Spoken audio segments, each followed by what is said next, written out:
Have you ever felt like you gave a man everything and all he did was take you for granted? Isn't it so frustrating when you watch him play it completely cool, knowing that you're never going to leave no matter what happens?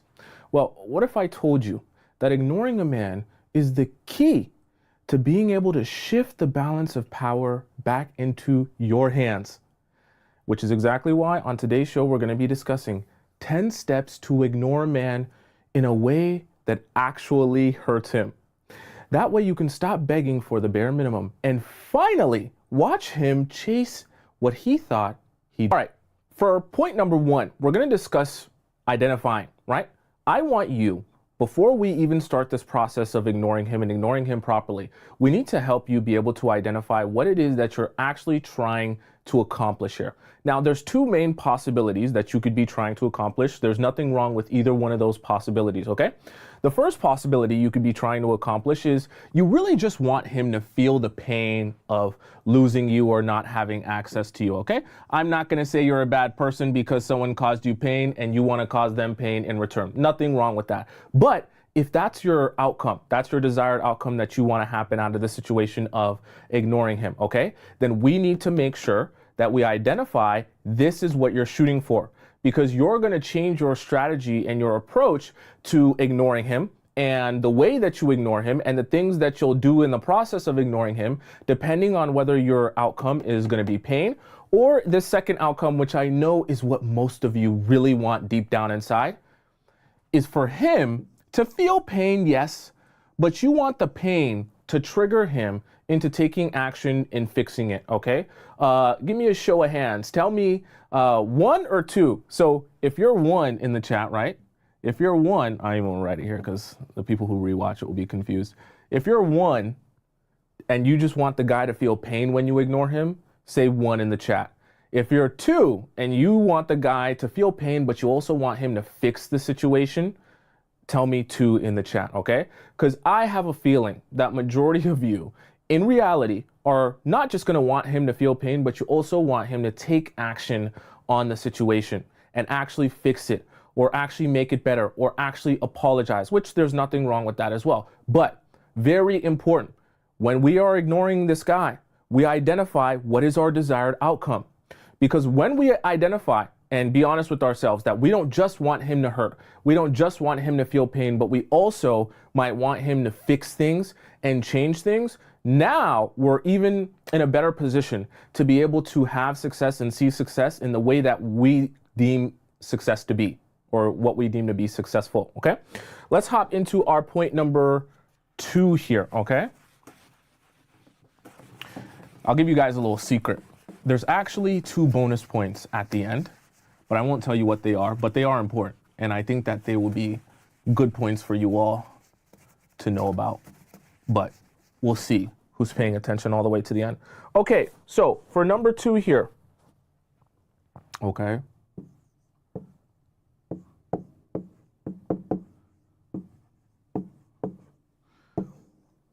Let's draw this out here.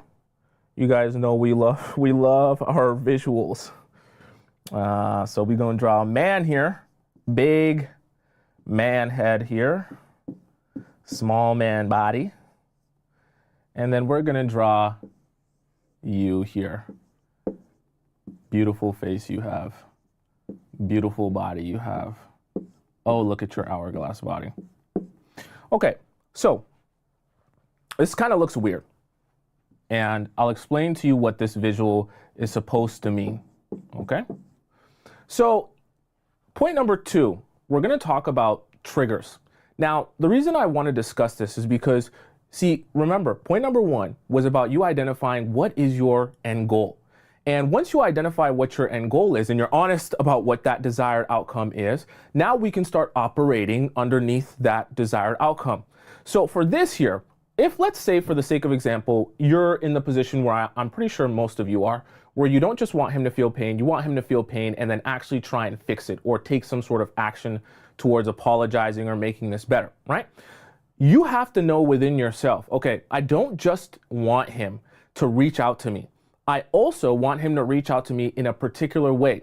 So you have to say to yourself, okay, I want him to fix this, and I'm only going to respond to certain trigger phrases or certain trigger actions because I need to help him make a correlation between what is works for me, what makes me happy, and when will you get and receive my energy, okay? So let me give you an example for those of you who are still like, what?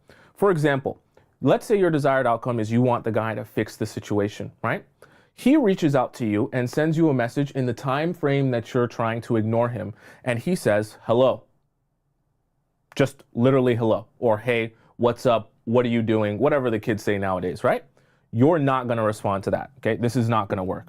Because him reaching out and just saying hello is not addressing the situation for your desired outcome. Remember, you want him to feel pain and then you want him to take action towards fixing the problem or the issue.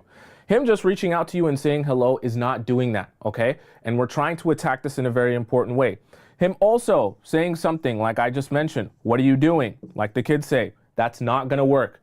That's not gonna get a response from you, okay? We're gonna kind of go through things that are not gonna get a response. Hey, you wanna hang out, right? You wanna hang?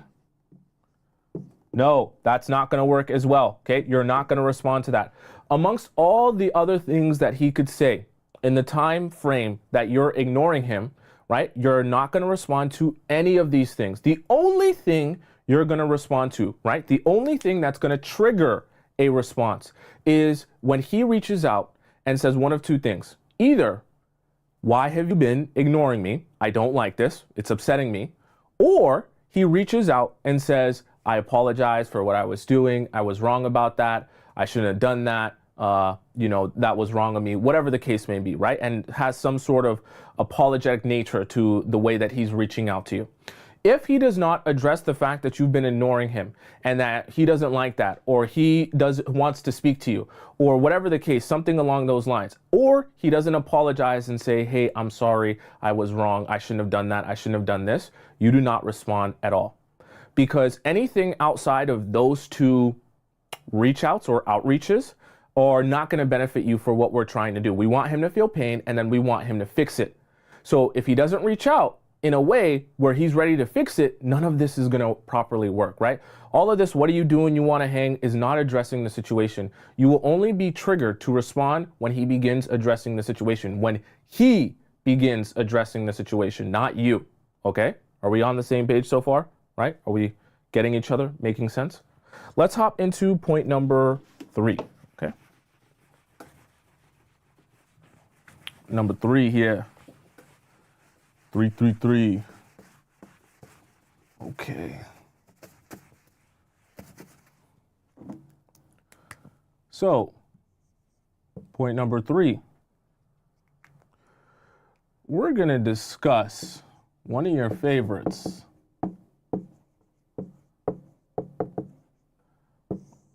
Oh, yes. This is 2024. I'm so glad we're going to discuss this. All right. Some of you are not going to like this. Okay, I'll be honest with you. But it's very beneficial for your mental health and the process of doing this correctly. Okay? So we're going to discuss a lot about this topic. So we'll do this like this.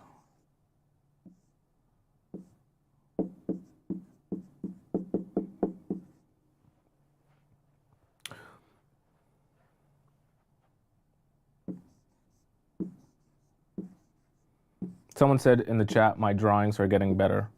That's quite a compliment. I appreciate that. I literally just be winging it, and drawing is not my place of expertise. Anyways, all right. Someone said 2024. Did I say 2024? Damn, I'm living in the past. 2025, okay? 2025 type of dating mechanics or strategies, okay? So point number 3, we're going to discuss social media. Very, very important that we do this right. When it comes to ignoring a man, we have to factor in how important social media will be to doing this absolutely correctly. Now, I'm going to mention to you an idea that might be unfamiliar to some of you who are maybe on the older side or just less technology savvy, and some of you might know about this idea, okay? So on profiles, right, when it comes to social media, there can be an addiction part of social media, especially as it relates to the guy that you're dating or seeing at the time. Because as you begin liking a guy more, you're going to start watching everything he's doing on social media more and more. And eventually you'll get to a point where you are like a small version of a stalker. You're like Joe from You, where you're looking at every single minute detail of everything he does, especially if you have that addiction monster within you, okay? What we want to do here is we need to address a couple of things. We need to stop you from watching his stories, okay? So you know how whether it's on Facebook, on Snapchat, on Instagram, people have stories that'll pop up every now and again. You can't be watching those. Because if we're properly going to set you up with being able to ignore this man, then you watching his stories is not going to set the right precedent. We need to make it seem like you've completely moved on with your life. You don't care about him. You don't think about him, but you're enjoying yourself. Not that you're mad about anything that's going on in between you guys, okay? So what are we going to do here? This is going to sound weird, some of you, right? We have to mute him, okay? Some of you that might be unfamiliar with what this terminology actually means, okay? I'm not just talking about mute him like in your mind. I mean, there's actually, if you go on Instagram or you go on Facebook, right? There should be a place, I wish I could show you guys on my phone.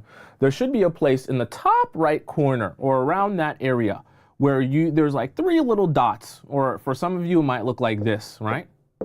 And in that place, I want you to go click, and you should be able to see the option, or it should say on maybe under his profile somewhere, right? Sometimes it's like over here. But anyways, you can even ask ChatGPT. Either way, you should be able to go on his profile, and there should be an option to mute him, okay? On Instagram, it'll definitely say mute, right? On Snapchat, I believe there's an option, it'll say mute story, mute posts as well. On Facebook, I definitely know there's an option that says that. And on WhatsApp, it'll be the updates, okay? So I want you to go through all of the social medias that you have him on. I know it sounds so silly and so dumb. I promise it'll help you in the future. Every single platform that you have him on, you're gonna go through and you're gonna do the equivalent of muting him, okay? Why are we muting him? Because we're not going to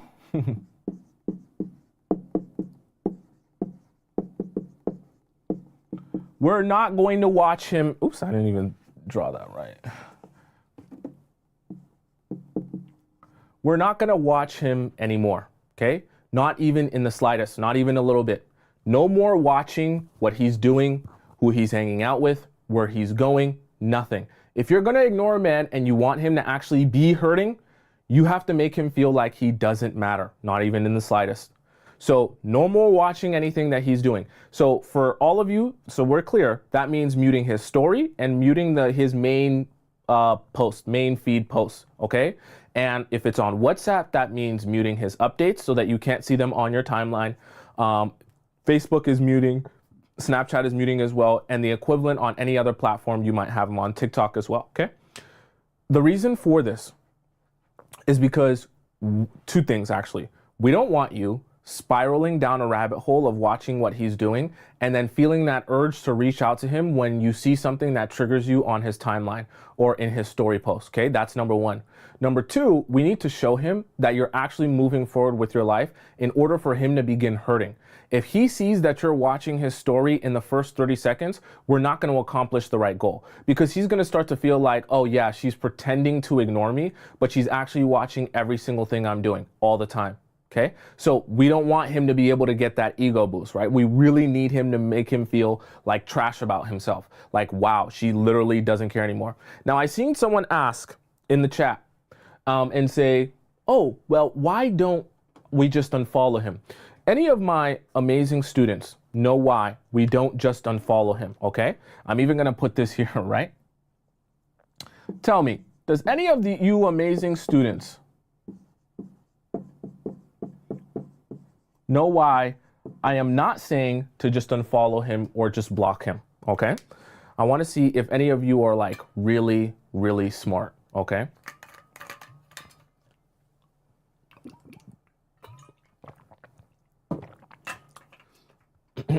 Let me see. Interesting, because it shows that we still care. Feeds his ego. They like when we go crazy, because then it seems like we're bothered, like we care. Shows him you give a F, okay? or being emotional, right? Okay, so you guys do be listening, all right? Some of you know, some of you great A+ students know why I say do not just unfollow him or even block him. Because remember what we're trying to accomplish. There's a reason I structured this with the steps that I did.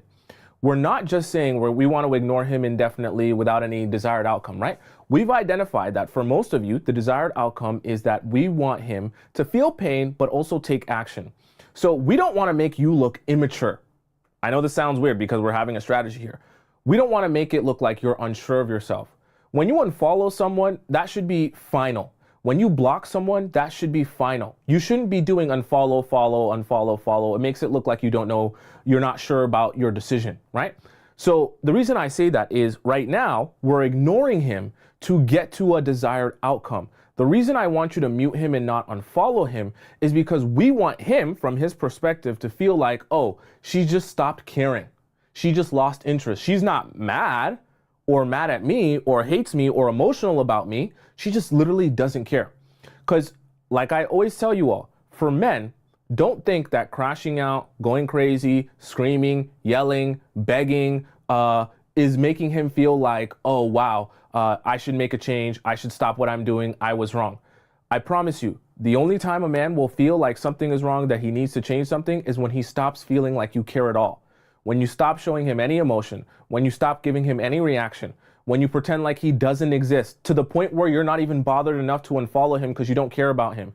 Now he's really starting to question his sanity and why you stop caring so much. Okay, he's gonna start feeling like he has a small pee-pee. That's good though. We want him to feel that pain. Let's hop into point number 4.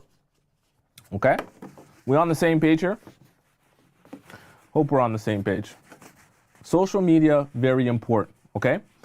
For those of you who can't find the mute button, okay, just go to ChatGPT. ChatGPT will be able to tell you exactly where the mute button is, how to access it, and how to trigger it so that you can properly mute him on every single platform. And I really, really mean that, all right? Let's hop into our fourth point. 1, 2, 3, yeah, number 4. So, I love this. I'm glad we're discussing this. Chat, you know I use these strategies, right? You know I use these strategies too, right? Okay. So let's do this like this. Is that even how you spell it? How you do it? Okay, so we'll just say don't. All right. So for point number 4, we're going to discuss the things that you don't post. Okay? I don't want to get emotional. I don't want to get mad here. I have seen so many mighty, amazing women follow the strategy so well, so amazing, so good up until this point. And then you lose everything that we've been working for together to accomplish your outcome, which is him feeling hurt, feeling pain, that he wants to make a change. Please don't do this. Don't sabotage yourself this way. Do not post any subliminal quotes. Okay? I'm going to say it one more time. Do not post any subliminal quotes. Nothing about your relationship with him that could be implied, like it sounds like it's about your relationship with him, or that sounds like it's about what the situation you're going through with him, or what you've experienced around him, or what you're upset about. Don't post no quotes, okay? If you're a quote queen and you're like, oh, but Tomisin, is this quote appropriate and that quote not appropriate? Which one? Don't post none, okay? If you're questioning it, don't post it. If you post quotes all the time during this time period, don't post no quotes, okay? That way it can never be implied or confused on what that quote is about or what it's supposed to mean, okay? The reason I'm saying this, as I know some of you are thinking, oh, this is so funny, this is it's so serious. Because when you post these quotes, you're not accomplishing your actual goal here, which is to make him feel ignored, make him feel like he doesn't matter, make him feel like he's irrelevant. The moment you get on your social media and you start posting quotes that are clearly about him, or subliminals towards him, or about your situation with him, he's going to start saying, oh, she does care. She does like me. She's mad, but she's mad in the way where if I apologize and I D her down, she'll be fine. She'll be fine. She'll be fine. This is not what you want. You don't want him feeling like he has a safety net. You don't want him feeling like you're bothered and he could get out of this, or you're bothered and you'll get over it, right? You want him feeling like you've actually moved on. When you're actually done with the guy and you actually break up with him, do you start posting quotes on your story? No, because you're actually done with him and you're actually moving on. There's no need to. When you're kind of in between, when you're kind of in the middle, that's when you start doing all that quote stuff, okay? So no quotes. So I'll even put in quotations here.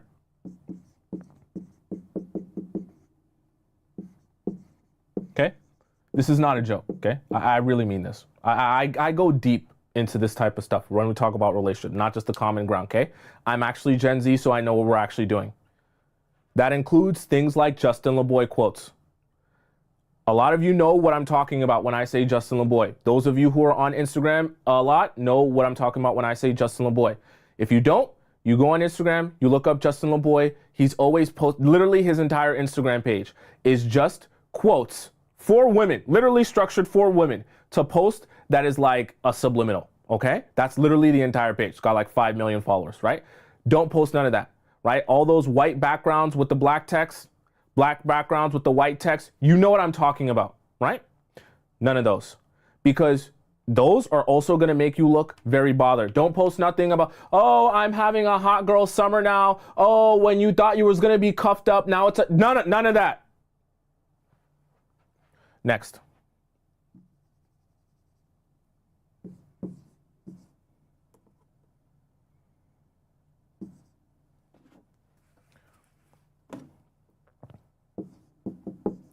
No video subs, okay? I know some of you are asking the question, what are video subs? Video subs, this is what we're talking about, we're in 2025 now. Video subs is when you take a post, you watch it, and it's kind of about your situation. You're a guy, right? The things that you've been through or what you're upset about. You're like, oh, this perfectly applies to me and my situation. So you click post on my story, or you record it, or you post it from TikTok to your Snapchat, from TikTok to your Instagram, or it's an Instagram reel, and you put it up on your story because you're thinking in your mind, oh, when he watches this, he's gonna know this is secretly about him, or he's gonna know that I'm sending him a message through this video because this video applies to me and our situation. Don't do it, okay? It's literally like a it's like a video version of the Justin LeBoy quotes, or the white background, black text quotes, okay? That's why I'm saying this is kind of the new era stuff, and I want to address it so that you guys understand exactly what not to do, exactly what to avoid, exactly what mistakes not to make, okay? Don't make that mistake of allowing yourself to post those video subs. Those are also going to let him know, hey, I'm bothered. Hey, I'm thinking about you. Hey, I care about you, right? Someone even said something that I'll add here, okay? Because I don't want any of you guys to be confused.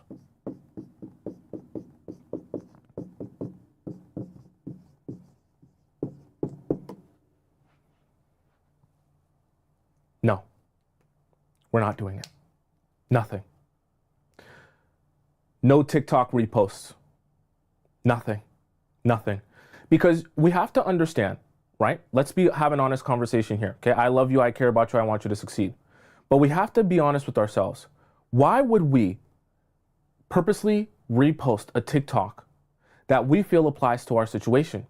Because subconsciously, you secretly, deep down in the recesses of your heart, you want him to be so interested in what you're doing that he goes to your TikTok profile to look for answers and goes to your repost to try and see if anything you reposted applies to him.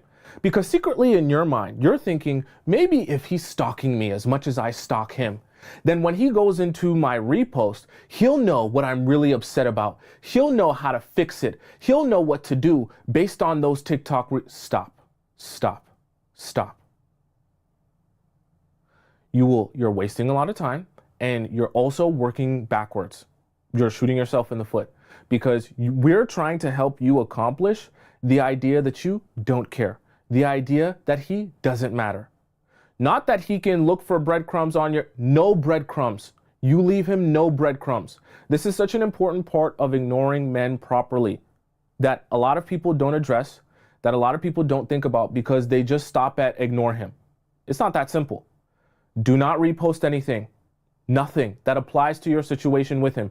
Give him nothing. Every time you repost something, you're giving him just a little bit more of a breadcrumb. Something for him to hang on to. Something for him to take and say she cares.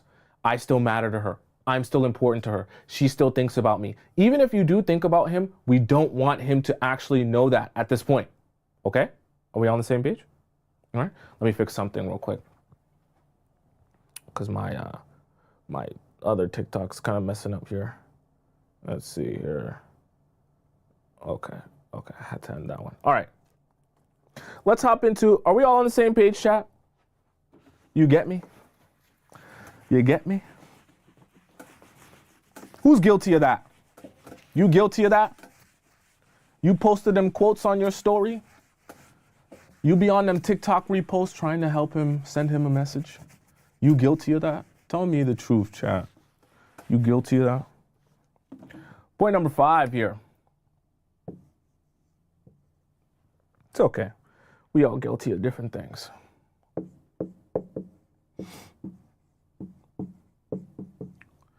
Okay. So, point number 5 here. Let me fix my mic. Mic chat. Mic messing up, chat. Let's do this. Well, over here with it, over here with it, and over here with it. Let's see. Oh. I'm trying to think of another one we could do here. We'll do this. Store. Okay. So let's have a discussion about this here, which is point number 5, the hangouts. I want you to understand, if we're going to ignore a man properly, you have to be looking towards the future, because remember what your goal is for him to feel like he's irrelevant so that he'll start to make a change because of how much pain he's in. We want to make sure if you're ignoring him, you're actually gone from his life. So we need to be honest with ourselves about how probable is it that we might run into him at these other places. Because if we run into him and we're trying to ignore him, it's not having the same effect when we're constantly seeing him every day after the day we decide to ignore him. Especially if every day after the day we decide to ignore him, we see him out and then we have a conversation with him or say hello to him because we're too scared to like just actually ignore him in person. It just messes everything up. So this is what we need to do here, right?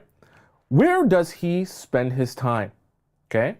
So you need to ask yourself, at the gym, do we go to the same gym? That's a place where me and him could run into each other.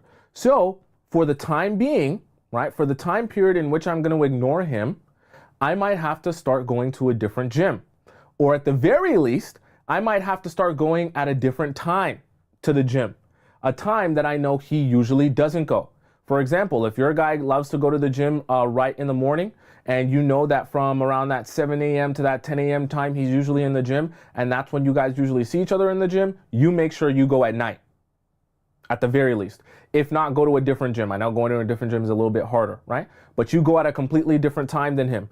If he likes to frequent at a specific bar or a specific club that you know he likes to go out with his boys all the time, and that's a spot that you regularly see him at all the time, or you stumbled across him there before, or you just know he likes to frequent there, you avoid that bar like the plague, or that club like the plague, or whatever that hangout spot is like the plague. Avoid it for the time that you're ignoring him. Because remember, we want him to feel like he has no more access to you. Absolutely none. Same thing with the store, right? If there's a particular store you know he goes to often, that you guys see each other or you've met there before, avoid that. Go to a different store. Find a different place to go to get your groceries or to get or purchase your items or do your shopping, right? The reason I say this, I know this sounds like so much extra work, but I promise you, I'm telling you this for a reason, because I know the type of things that that can happen in the process of you trying to ignore a man that are things you might not prepare yourself for. And in the process of you being unprepared for them, you'll be like, damn, I had a strategy to ignore him that consisted of me never seeing him. Now I'm seeing him and I don't know what to do, right? Where we should have been thinking about that beforehand. If you go to the same gym as the guy that you're trying to ignore, the chances of you seeing him there are like almost 100% at some point. So what are you going to do when you see him there and now he's trying to have a conversation with you and address you? You're not going to get done what we're trying to get done, okay? Let's hop into our point number 6 here. We on the same page? Hope we on the same page.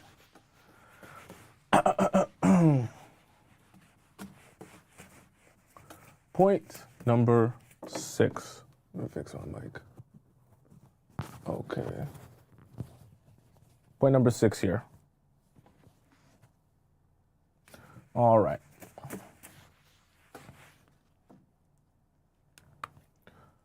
So, oops. Point number 6.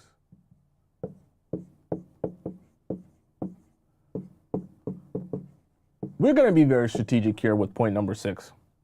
So, with point number 6, I want us to be thinking about this. I'm going to draw out here a calendar for you all. It's not going to be perfect, Chad. Don't anticipate the perfection. So we'll do this.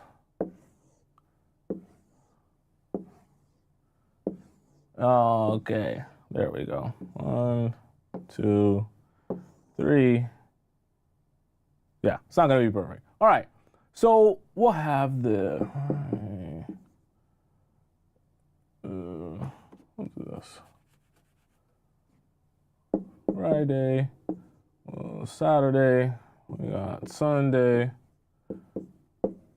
There we go. Okay, so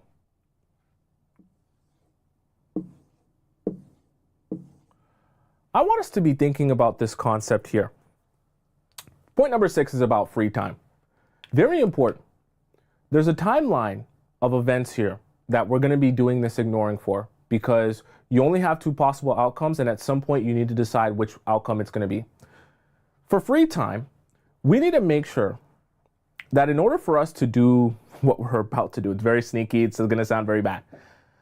For the next 2 weekends, precisely, we're going to make sure that you have things to do, okay?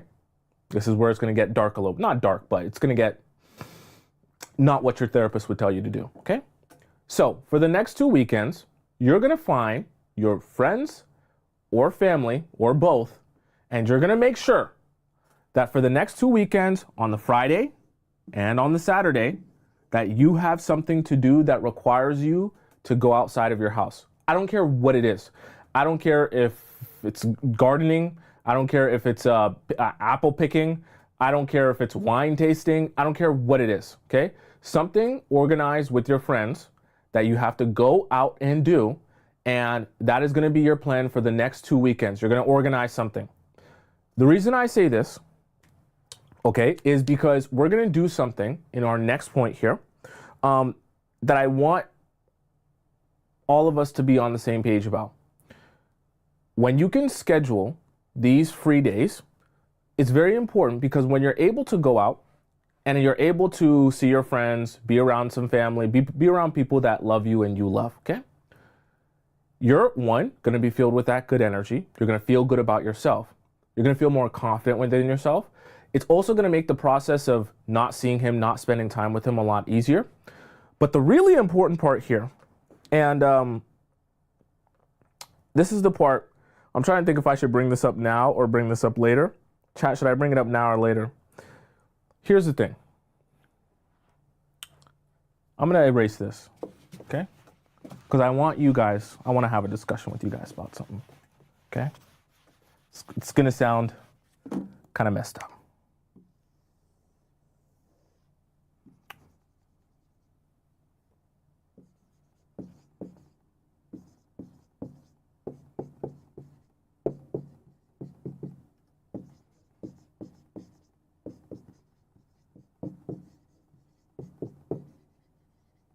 Okay.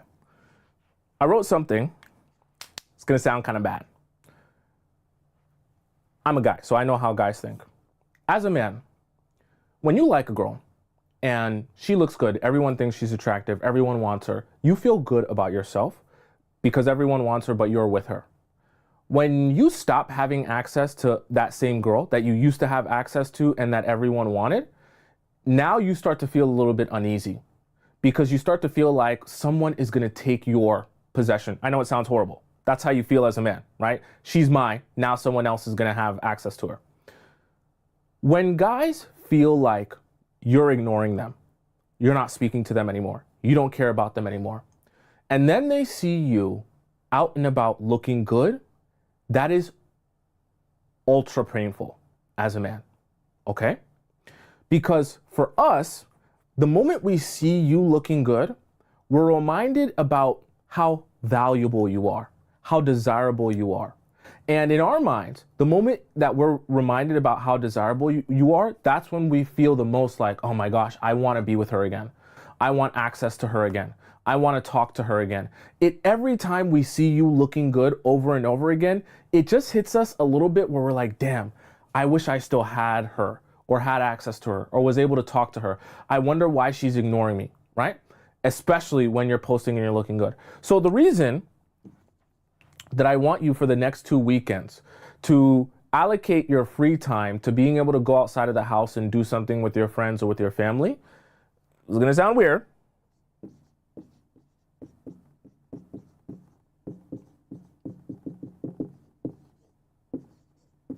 I want you for the next 2 weekends to post yourself looking good.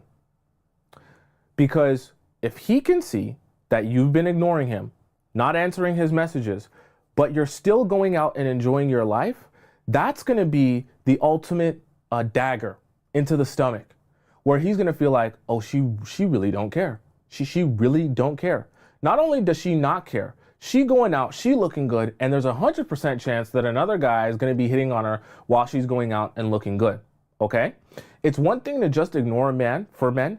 It's another thing for you to ignore them while you're actively living your life. It sounds horrible, but men hate that. They hate that.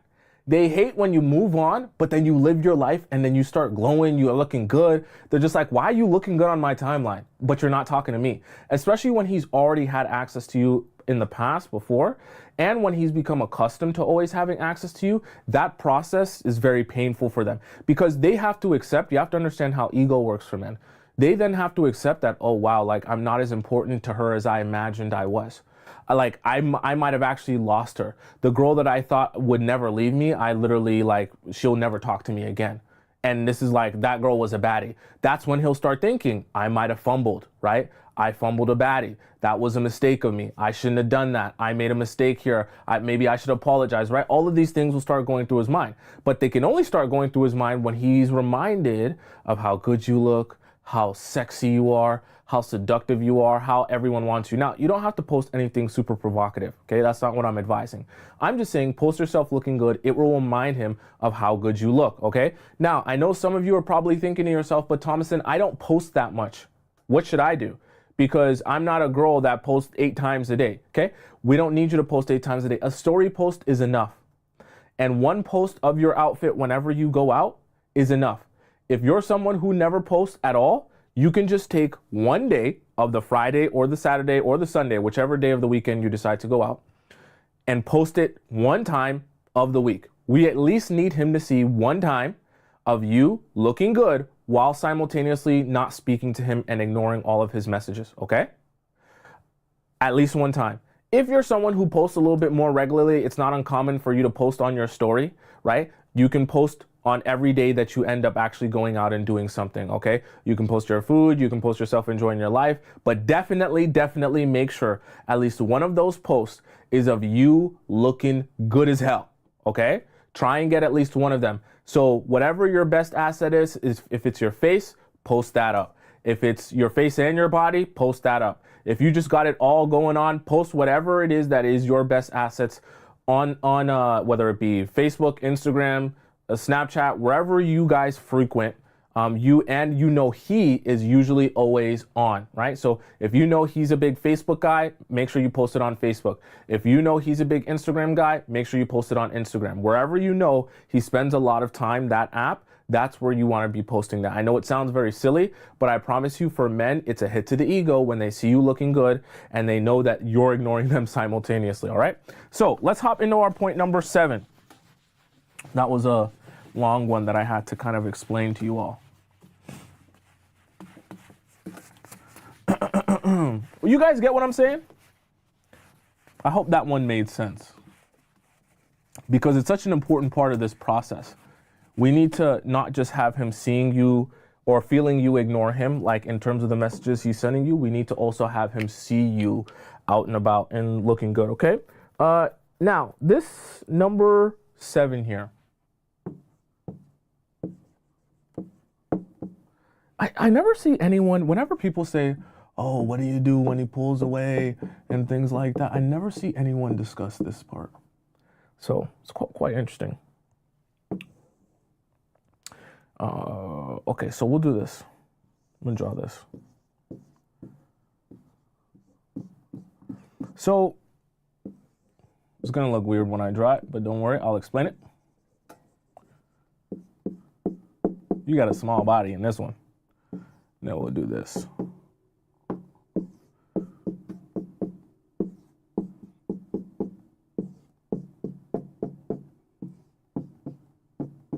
Okay. So point number 7 is about mutual friends, because between you and the guy that you like and are talking to or ignoring at this point in time, you might have mutual friends with this guy. It's possible. Here's where a lot of women will go wrong in the process of trying to ignore him properly. You neglect to remember that when you ignore just him, it might spill over or leak into your mutual friendship, the friend group or the friend whatever that you're in with him or that also know of him. And now you're in kind of between a rock and a hard place, because you might be trying to actively ignore him and then he's part of this group of friends. So then they come around and then he's also around. And now you're supposed to be ignoring him, but he's here, so you don't want to make it awkward. So now you don't know what to do. So you just decide to talk to him and be nice to him, even though you're trying to ignore him so that he feels like he doesn't have access to you. But now he feels like he has access to you. Now you guys get drunk together because you're all out in a group. And now after you guys get drunk together, you're starting to feel the vibe a little bit. You miss him a little bit. So now when he asks you to go back to his place, you go back to his place. And then lo and behold, you sleep with him again. And we're back to square one. So this is why I say we have to be looking forward. If we're trying to ignore him, make him feel irrelevant, make him feel like you're unbothered, like he doesn't have access to you. We have to be thinking about everything. So mutual friends is a part of that. Do not allow your mutual friends with him to convince you to talk to him again, okay? This is gonna sound weird, right? And I'm gonna talk about this in the next one as well. Some of them might ask you about him or ask you what's going on about him, right? I'm going to tell you what to do in that scenario. Make sure, if you know that these mutual friends are also connected to him, and you know that there's a possibility that if they want to hang out, that this guy that you're trying to actively ignore will be there, for the time being, turn those hangouts down. Doesn't have to be forever, okay? But for the time being, while you're using this strategy, turn those hangouts down with those mutual friends, so that for the purpose of when you're ignoring him, you don't want to be running into him constantly. If you're running into him constantly, it's going to not create the proper effect of you being completely out of his life. And for some of you, I know that some of you find it a lot harder to like ignore someone to their face who's actively trying to like be nice to you or say hello to you or ask you something or ask you a question. And I know some of you you can't do it when someone is right there. So I'm trying to help you avoid being in that position by having you think about this as well. It doesn't have to be forever, but you got to avoid these mutual friends for just a little bit if you want to properly ignore him. Give them an excuse of why you can't hang out, because we want him to really feel like, damn, she is gone, gone, gone. Like, I don't see her no more. I'm not around her no more. I can't find her. I can't get access to her no more whatsoever, okay? Let's hop into point number 2 right here. I said point number 2, point number 8. Point number 8, point number 8, point number 8. Okay. Point number 8. I told you guys I have 2 bonus points here that we'll discuss at the end, okay? So let's do these. So for point number 8,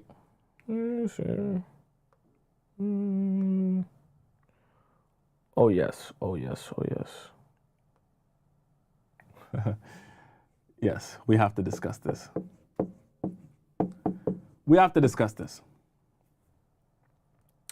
I'm glad we're discussing this because I hate this. I really hate this.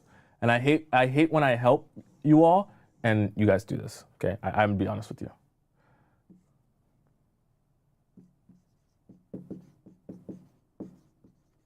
Okay.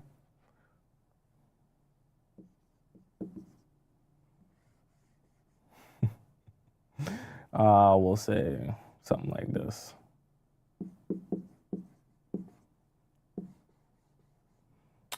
We could say, see.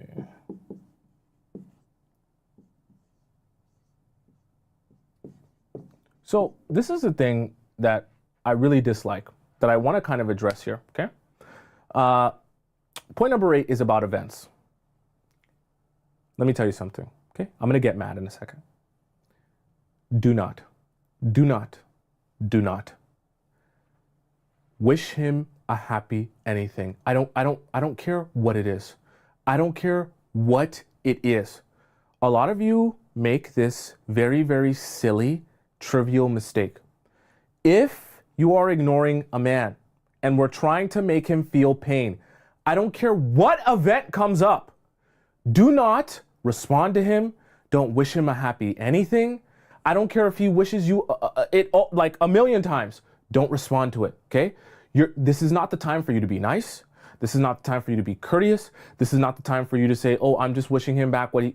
Nothing. I don't care what you had planned. I don't care what you were supposed to do. I don't care. Nothing. Okay? He is supposed to be receiving radio silence from you. A lot of you make this mistake, especially when holidays comes up or some big event, right? It's the birthdays. It's the birthdays and like Christmas and New Year's, okay? And depending on your religion, it could be Easter, right? For some of you, Valentine's Day. It's always something that you feel like, oh, someone said Father's Day. It's something that you feel like, oh, I feel like I should be wishing him a happy, whatever the case may be, right? It would be so nice for me. I can't do that to him, just not say anything to him on this day, right? Someone says Ramadan, right? On the day that Ramadan ends, it could be for you, right? What you all say to each other, Eid Mubarak, right? That's, I believe I'm not saying it right in the right accent, but right? Where you congratulate everyone on Eid at the end of Ramadan. It could be that as well. Don't do it.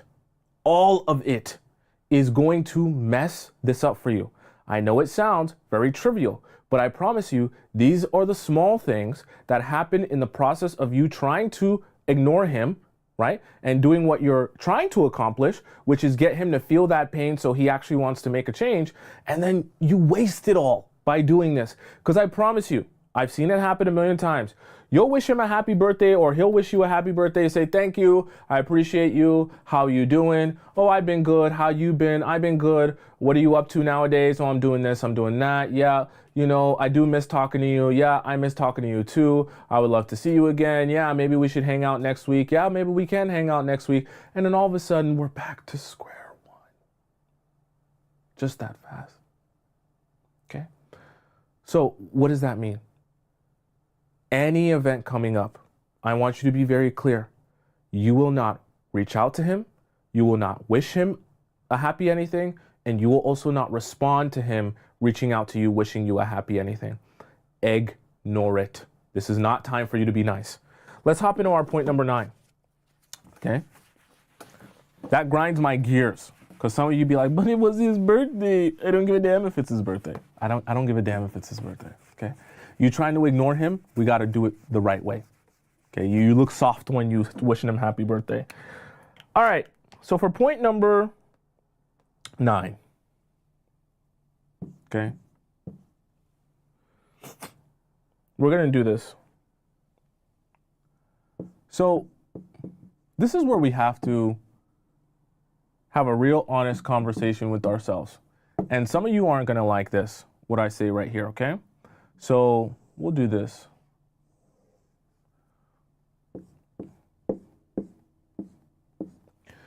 And here, we'll do this again. Okay, so let's be very clear. I'm going to write this down.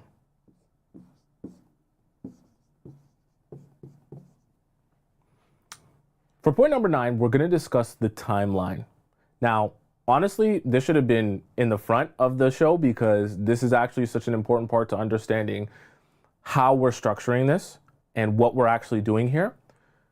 Do not make this mistake of thinking that you're ignoring him and, okay, if you ignore him and then let's say 3 months down the road, he decides to apologize for something he did 3 months ago or 3 months before, that now, okay, we're good now, we'll return back to each other's lives and I'll continue seeing him. No, we're not doing that.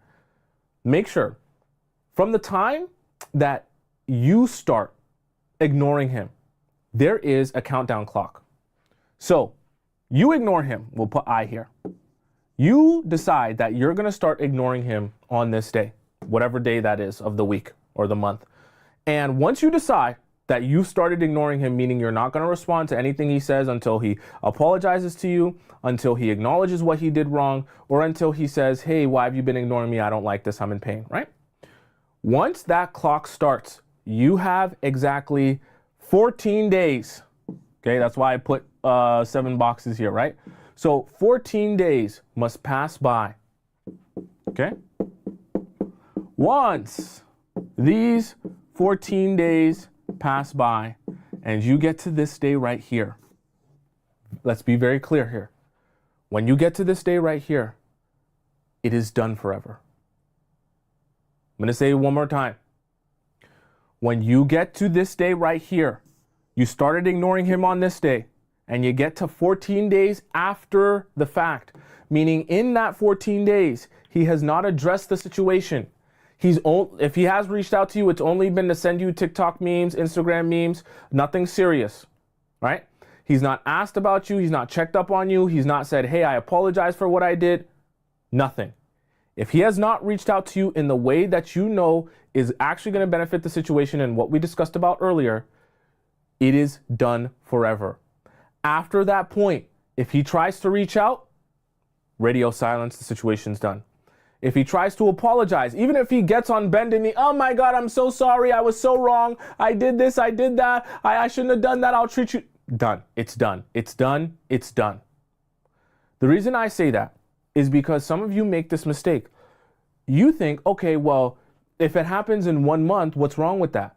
Well, the problem with that is it puts you in limbo for too long, right? Because remember, you're ignoring him for the purpose of a particular outcome, which for most of you is that you want him to realize he was wrong and you want him to realize that he needs to make a change, and then you want him to actually take action towards making that change. I'm telling you this as a man. If a guy isn't bothered enough to address a situation with you in 14 days, he just doesn't care. I can't break it down to you any simpler than that. I'm giving you the literally day by day timeline so you're not confused. After 2 weeks, he does not care. Because the reason I say 2 weeks, some of you might be like, that's really long.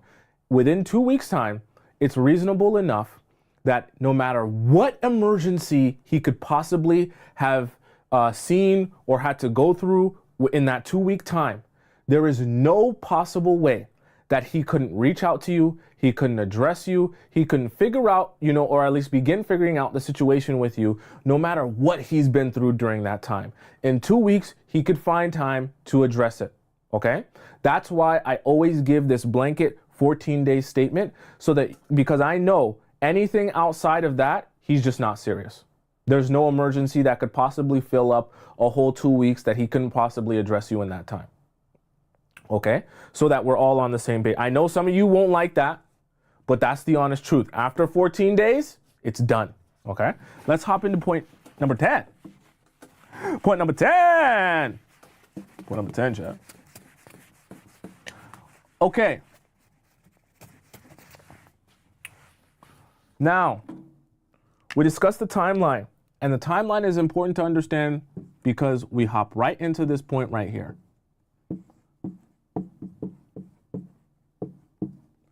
Which is the outcomes.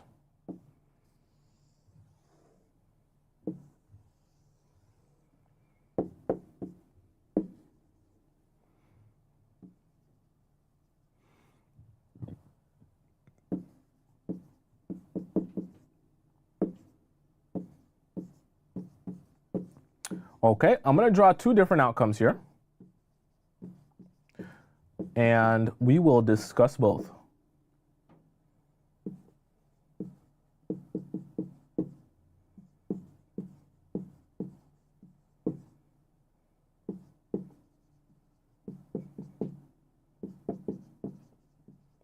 All right. Okay, so for point number 10, we're at the outcome stage. So now we can't be messing around anymore. The reality of it is, when you go through this whole strategy and you do it for those outcomes that we talked about, whether you want him to feel pain or pain to fix it, there's only two possibilities here. Either as he feels that pain, you ignore him. He decides to himself, she's not really that important to me. I don't care to fix things with her. I don't care if she's happy or sad or mad or whatever's going on in her life. And he just doesn't make any changes. He doesn't address you. He doesn't apologize for anything. At which point, you must accept the situation is over. I'm never speaking to him again. Even if I don't get closure, it's fine. I have my answer. Okay? Or within the 14 days, like we talked about, he actually does address the situation or say, hey, why are you ignoring me? I want to talk to you. I want to speak to you. I don't want this to be like this anymore, right? That is the only time in which you're going to give him a response. And your response is not going to be, I miss you so much. I want to be with you too. No. The reason I say you're either going to respond to him saying he apologizes for what he did or asking you why you've been ignoring me, I don't like this, whatever the case may be, is because that's the only time that when you give him what's been upsetting you or you give him the real reason which you've been ignoring him, now he has a decision to make. He came to you and asked you why you've been ignoring him because he doesn't like being ignored. So when you tell him, for example, oh, honestly, I didn't like the disrespect that you showed me. And so it's not a big deal. I'm not gonna beg for things. I just decided to move on. Let me fix this here.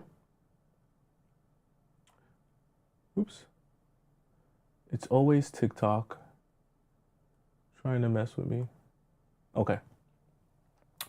So let's say you say that, right? And you respond, yeah, so you disrespected me and I don't tolerate disrespect. So I decided to move on, right?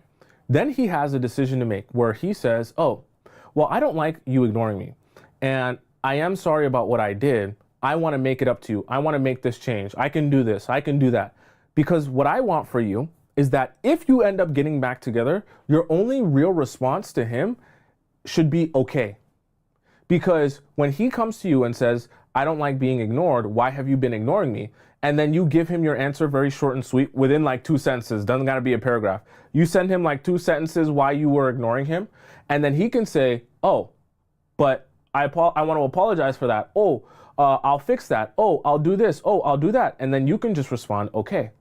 Because if he's wondering why you're ignoring him, his response can't be, oh, well, no, you shouldn't have taken it as disrespect. That wasn't disrespectful. Da, da, da, da, da. If he wants to argue about it, then he can go back to being ignored. This is why I say when men come to you, it's always the best position for you to be in. Because then you don't have to beg for things. If he comes to you because he's uncomfortable with being ignored, then he better figure out how to fix it so that he doesn't get ignored. And if he doesn't figure out how to fix it, he'll continue being ignored. So it's like putting a kid on timeout. You want to figure out how to get out of timeout, then you figure out how to do better. If you don't want to figure that out, that's too much work for you, too painful for you, then you'll continue to get ignored. So you have to make sure that it's only one of those two outcomes. It cannot be both, okay? It will not and cannot be both. Are we on the same page? Right? Okay. Someone says in the YouTube chat, no, the timeline that was point number 9, or were you not paying attention? What do you mean? What do you mean the timeline was point number 9? The timeline was point number 9. What do you mean? let's hop into our bonus points here. Okay, so these are 2 bonus points that I want to discuss with you guys. We'll just leave this for the show, these 2 bonus points. Oops. So, first bonus point. Bonus. Don't you love a good bonus?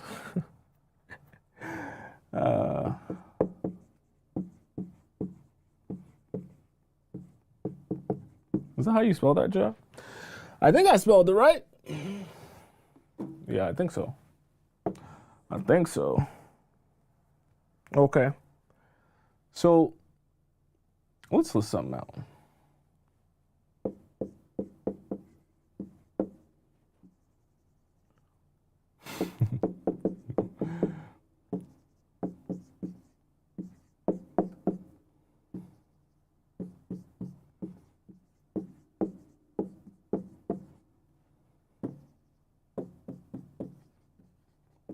I love this. I love this because it happens all the time. Okay. So let's discuss this as a bonus point. When you ignore a man, I want you to be very aware of the possibilities when you're ignoring him, meaning that we're always looking forward to say to ourselves, what is possible to happen in the process of me ignoring him that could stumble me up and mess up my strategy here? Let me tell you one.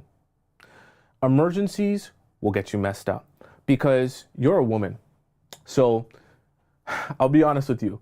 Men begin to understand over the course of time, you as a woman, as an emotional being, being able to tug on your heartstrings is such a powerful way to control you. I'm gonna say it again.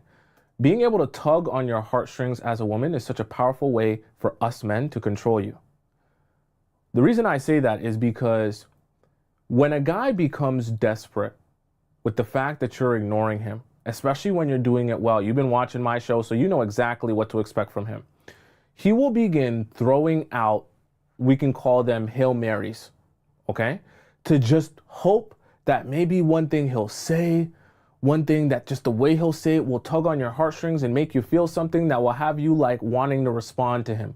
And he'll finally get his response from you. He'll finally get you to address him. He'll finally get you to speak to him. And the crazy part about this is guys will use this before they'll even actually acknowledge the situation or try to apologize for the situation or try to change anything because they just want to have access to you. So they'll come up with the oh, I'm super sick. I have no one to take care of me. That's an example of one. I'm so lonely. I just got fired from my job and I have no one to talk to. And I just can't talk to anyone else about this. Not a friend, not a family member. It's so embarrassing. Someone said the spell, please. What did I spell wrong? What did I spell wrong? Did I spell something wrong? Right? Whatever the case may be, right? I need you right now. I can't be with anyone else but you. It's just I'm going through things in my mind, my mental, my mental health, it's down the drain. My family, my mom yells at me. I'm so sad. My mom, she's always yelling. She's always screaming. I don't know what to do anymore. My friends, they don't love me. They're all fake. All my friends, they're literally AI. They're all whatever it is. Okay? It sounds silly, but I promise you, when the guy that you like is telling you these things, it'll pull on your heartstrings and you'll start to feel like, damn, if I ignore him when he's telling me that, he's sick, when he's telling me that he has nobody, when he's telling me he wants to unalive himself, right? I should put that there. I should put that there. I have to have a real conversation with you, Chad. I can't have a fake conversation with you. We're talking about real stuff here, right? They'll try that. When certain guys get really desperate, tell me in the chat if it's ever happened to you. They'll start talking that I want to unalive myself. Let's just have a real conversation, not a fake one. So these are the type of things they'll pull out of the hat if they feel like you're ignoring them and they feel like they're losing you. So I have to be honest with you. This is the reason that I'm bringing this as a little bonus point is because I want you to be forward thinking enough to expect that in the process of you ignoring this guy. Because you're really, like I said, you're only going to really be responding to like him acknowledging him doing something wrong and having some sort of desire to make a change or take some sort of action. Okay. If he's not going to have any desire to make a change or acknowledge that he did something wrong or address you directly, then you're not responding to any of this. But guys will like to throw this out there because rather than take accountability, they want you to respond to them or respond to the emergency, and then they can just go back to doing what they've been doing. Okay. So make sure you're very aware of that as a possibility, right? Someone said 911, oopsie daisy, have fun with the ambulance bill then, clown. Yeah, exactly. So you just got to be aware of that, right? And trust me, they'll paint a good picture. Oh, I can't call an ambulance because of this. I can't call my mom or tell my mom or tell my friends. It's got to be you. You've got to come right now. I need you right now. It's always right now. It's always like that. Now, this other one as a little bit of a bonus here.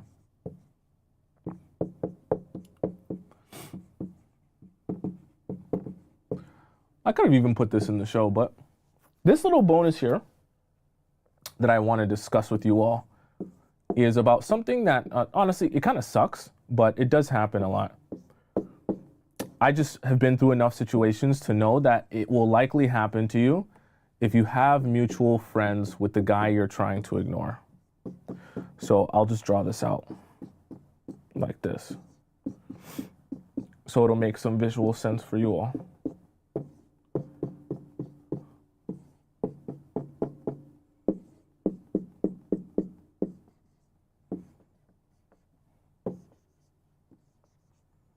Okay, like that. And like that. Okay. So for point number 12, we're going to discuss explaining. It's the bonus point. Explaining. So the whole idea of this is when you have mutual friends with the guy that you're trying to ignore, this can be a very difficult time for you because as you're actively trying to ignore him, some guys, they get really desperate to the point where they then start saying things to your mutual friends to try and get the mutual friends to put pressure on you about the situation and about him, to try and force your hand to get you to speak to him through these mutual friends. Let me give you an example of what I mean by that. Let's say the guy that you're talking to, you're now ignoring him and it's been like a week now. He's starting to get a little bit desperate. Hey, she's not reaching out to me. She's not talking to me anymore. So he tells one of these friends that you're part of the group with. That friend then comes up to you and says, hey, so what about James that you've been talking to? What happened between you and him? Now, this is the time where you might feel like, oh, I should tell him everything, tell the mutual friend everything, tell the mutual friend about exactly what's going on between me and him, exactly why I'm upset, and exactly what I want to change. Don't do it. We want him to be hurting, and we want him to come to his own realizations of things that he needs to change, okay? We also don't want to be giving him the answers to the test through this mutual friend, because this mutual friend will go back to him, tell that mutual friend exactly what you're upset about, exactly what you're mad about. And then what will happen is that guy will say, okay, if she's mad about this, she's upset about this, I'll just reach out to her apologizing about that, knowing that I'll get access to her again, make up some sort of thing that like, yeah, I'm sorry about it and I'll change that. And then that will allow her to make her feel comfortable talking to me again. But the problem is, one, that's not genuine. And number two, you just gave him the answers to the test. So the only reason he's apologizing in that way is not because he thought to himself, this is something I need to change. This is something that needs to be addressed. And this is something I need to apologize for. It's simply because he knew that's what you were looking for as an apology in order to fix the situation. Do you get my point? So when it comes to the mutual friends, you want to make sure that when they ask you about situations, just say, oh, I've been doing good. I've been doing fine. Haven't spoken to him in a little bit, but I'm sure he's doing well as well. And then if they try to dig more, why aren't you talking to him? Or are you ignoring him? Why aren't you answering his messages? Be like, I'm just doing my own thing. I'm not mad at him. I don't have an issue with him. I'm just doing my own thing. There's no bad energy. There's no hatred, nothing in my heart. You just give this very unbothered energy. Even if they try to dig more, hey, I don't have no problem with them. Hey, no hatred in my heart. Hey, I'm just doing my own thing, right? Just keep saying it over and over again, because you're not addressing, you're not going to address him through these mutual friends. And you're not going to explain yourself to these mutual friends. If he wants an explanation, then he goes directly to you. He asks, why have you been ignoring me? I don't like this. I apologize. I don't want it to be like this anymore. Let him come to you. Because when he comes to you crawling to basically say, I'm weak, I want you back in my life, that's when you start making your demands or you start stating what's not working for you. Because then and only then will he be forced to say, okay, I'll change it. Do you get, there's an order of operations here, right? It's not that I don't want these things to be fixed for you, but when he can come back saying, I'm very sad, I'm very broken, I need you back in my life, the moment you say, okay, these are the things that weren't working for me, he then has a decision. If I want her back in my life, I have to change these things. I came to her begging for her back in my life. So if I beg her for her back in my life and I'm not prepared to change these things, then I'm not serious. You see how that works? As opposed to what a lot of you do, which is you go to a man who has not even shown you that he cares about making you happy or even wants you back into his life. And then you start saying, I want you to change this. I want you to change that. I'm upset about this. I'm upset about that. And then for the guy, he's like, cool, I'm glad you're upset, but I don't care to change it.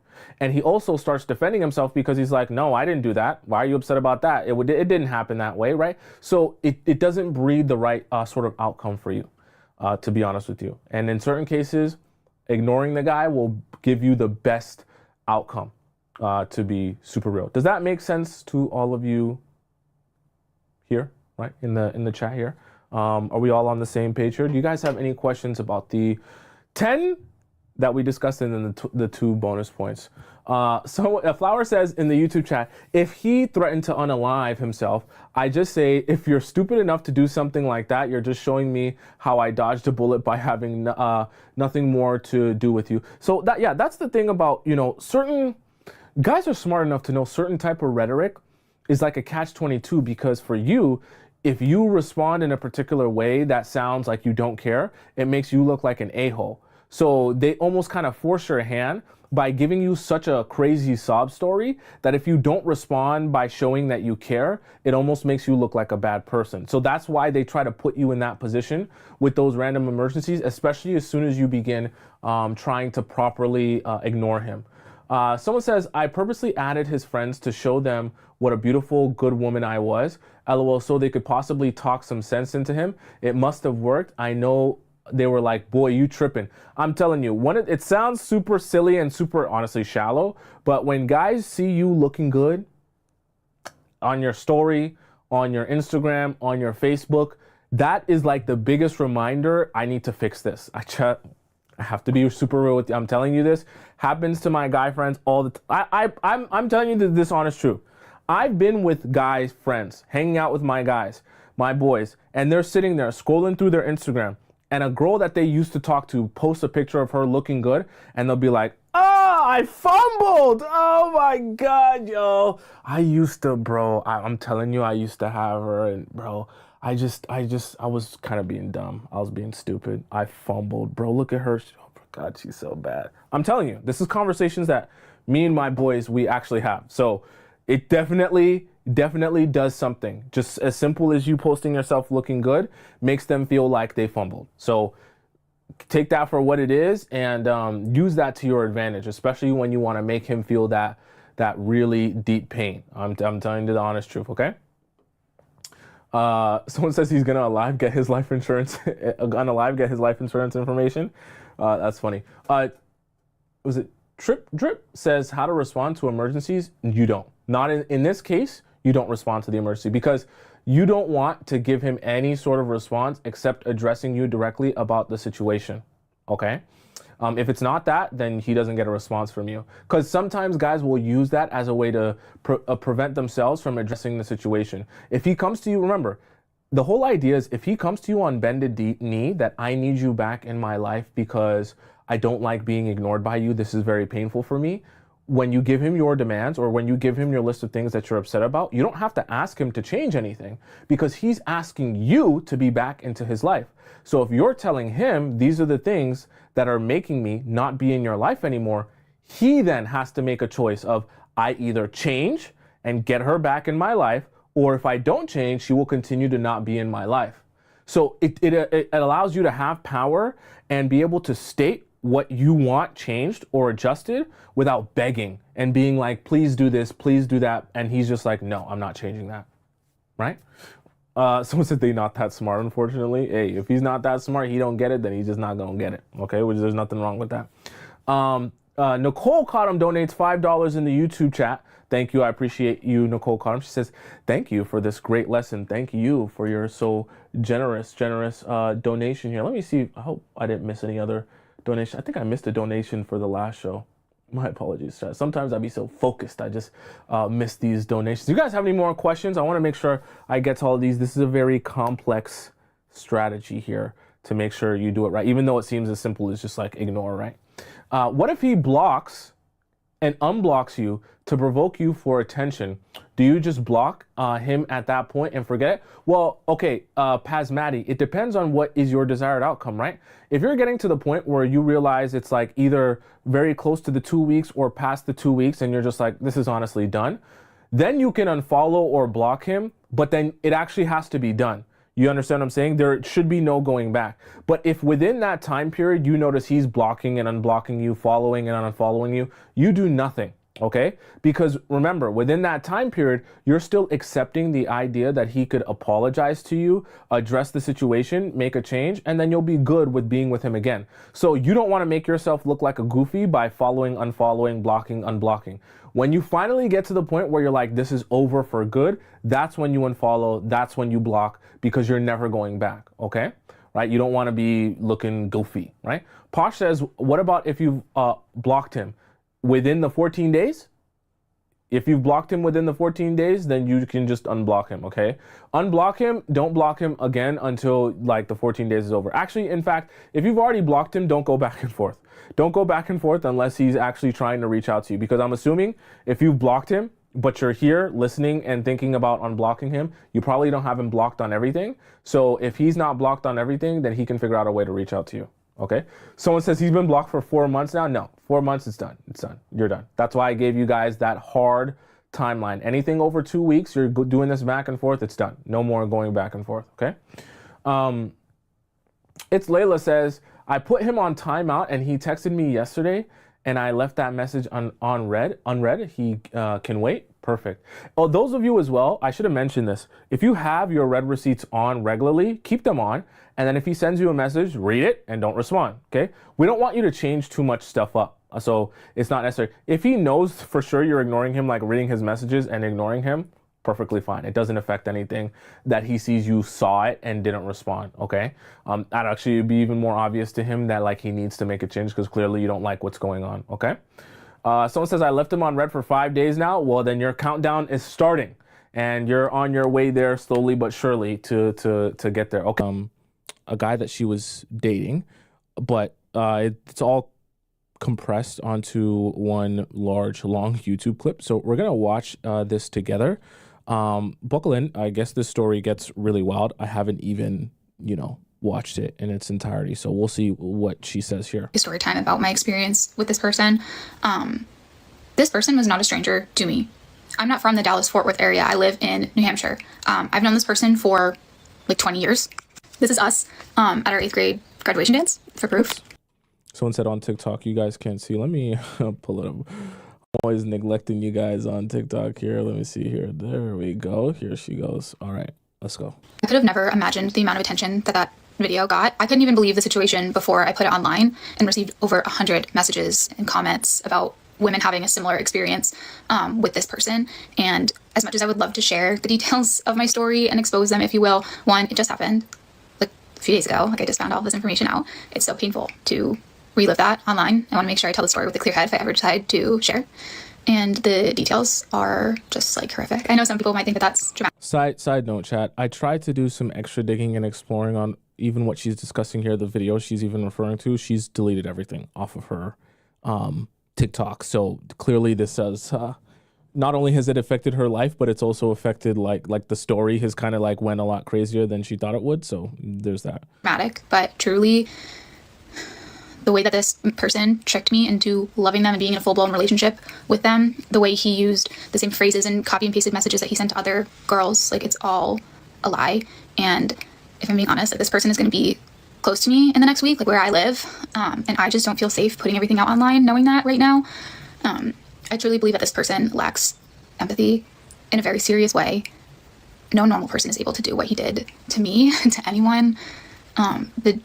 I don't know. I'm smiling, but it is so painful to have experienced what I experienced with this person to think that we shared something so real and that I was ready for a life with this person. I truly, truly cared about them. And to just have all this stuff come to the surface is so painful.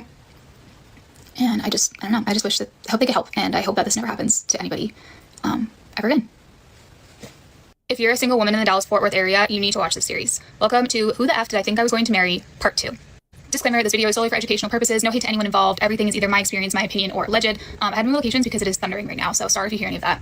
So I could get into the details. I could show you every text, and I will show you some. But basically, the gist is I opened up a lot about my 5-year relationship ending, the trust issues I had with that specifically because that person was on Hinge, which I'll get to. He came on very, very strong, saying he wanted to FaceTime me. He wanted me to come to Texas with him, like that he would be home during Christmas and that he could see me. So like, it was very strong vibes, but I didn't really know how to read it. It was my first time like dating, and it's my first time really dating as an adult ever. So I just kind of stopped texting him like frequently. I didn't talk to him very frequently, and I said, let's just reconnect when you come back for Christmas. Christmas time rolls around. He flies from Texas back to New Hampshire, where we're from. By the way, he was also seeing a girl in Boston and flew back with a girl from Texas, which I found out through somebody because of my social media post.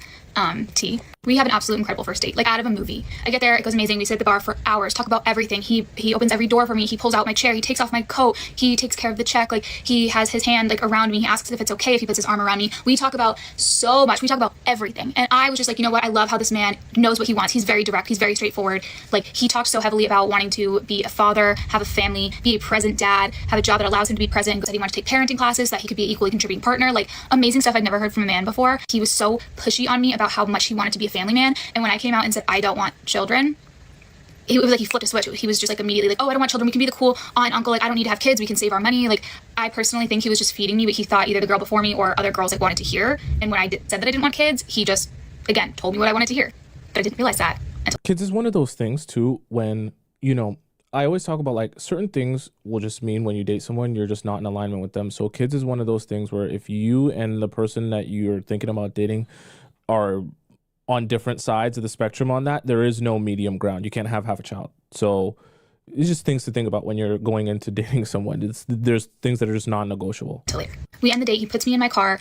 He closes the door. I get ready to leave. And I don't know why I did this. And it was such a good memory until now. I fling open the car door and I say, blank, like his name, wait. And he just like goes to hug me and I give him a kiss and we share this amazing kiss, like out of a Hallmark movie. I'm not saying that to be like to brag about it, but like it was incredible. We both felt it, or at least I felt it. I shouldn't say we both. I don't know what he feels. He doesn't feel anything. Amazing. I go home.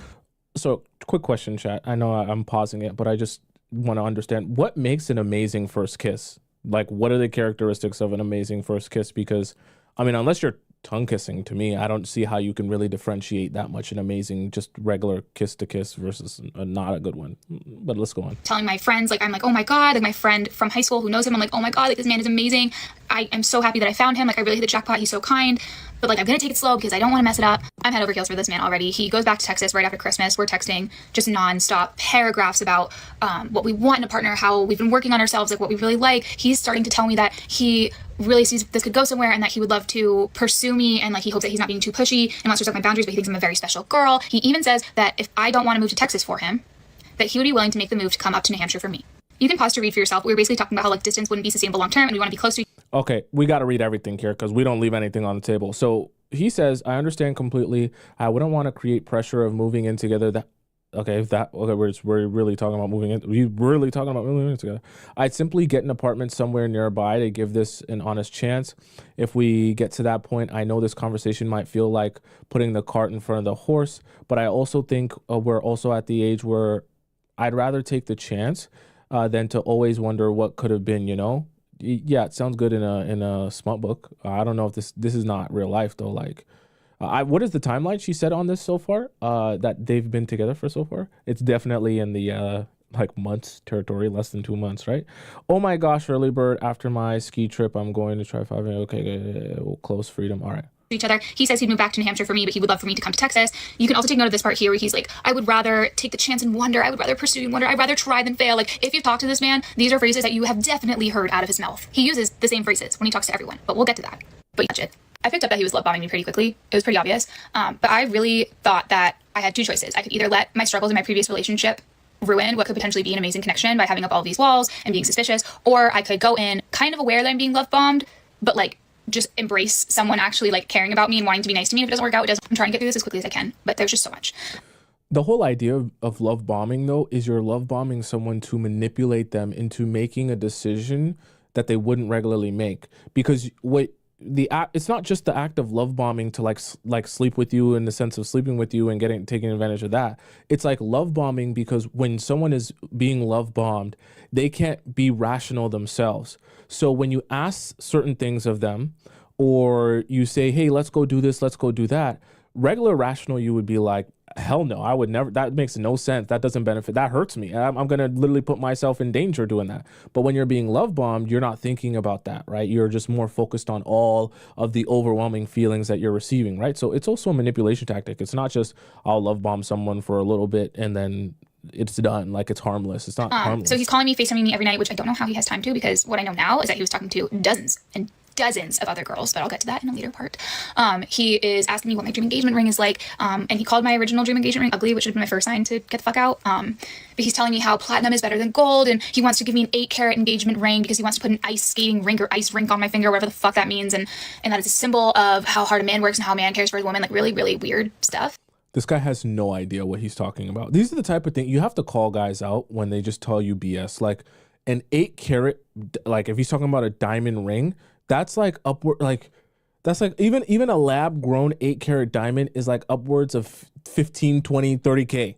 Okay. Like we're talking like big money. If we're talking about lab grown, that's like damn near 100K ring, just a ring, 8 carats. Okay. 30K for the lab grown and like set 90, 100K for the what do they call it? The actual mined natural diamond. They say it's a natural diamond.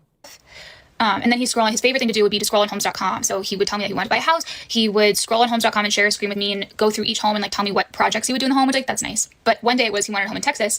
The next day he wanted a home in Tampa, Florida, ladies, beware. Then he'd want a home in New England instead. And then one day he didn't want a home at all. He decided that he was going to buy a yacht and we would travel the world on this yacht.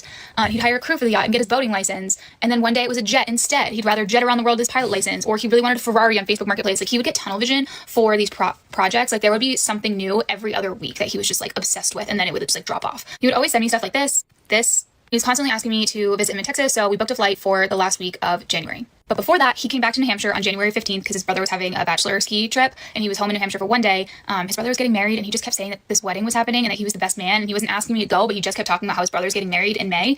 That'll be important later, but we go on this date on January 15th. He picks me up, he comes to my house, he says that he's coming to the door. I say, please don't come to the door. My parents are home, and I'm not really ready to like introduce them to anyone, and he just says I'm coming to the door. Like he completely disregards me. He meets my mother, tells her that he's going to take good care of me, and we go on our way.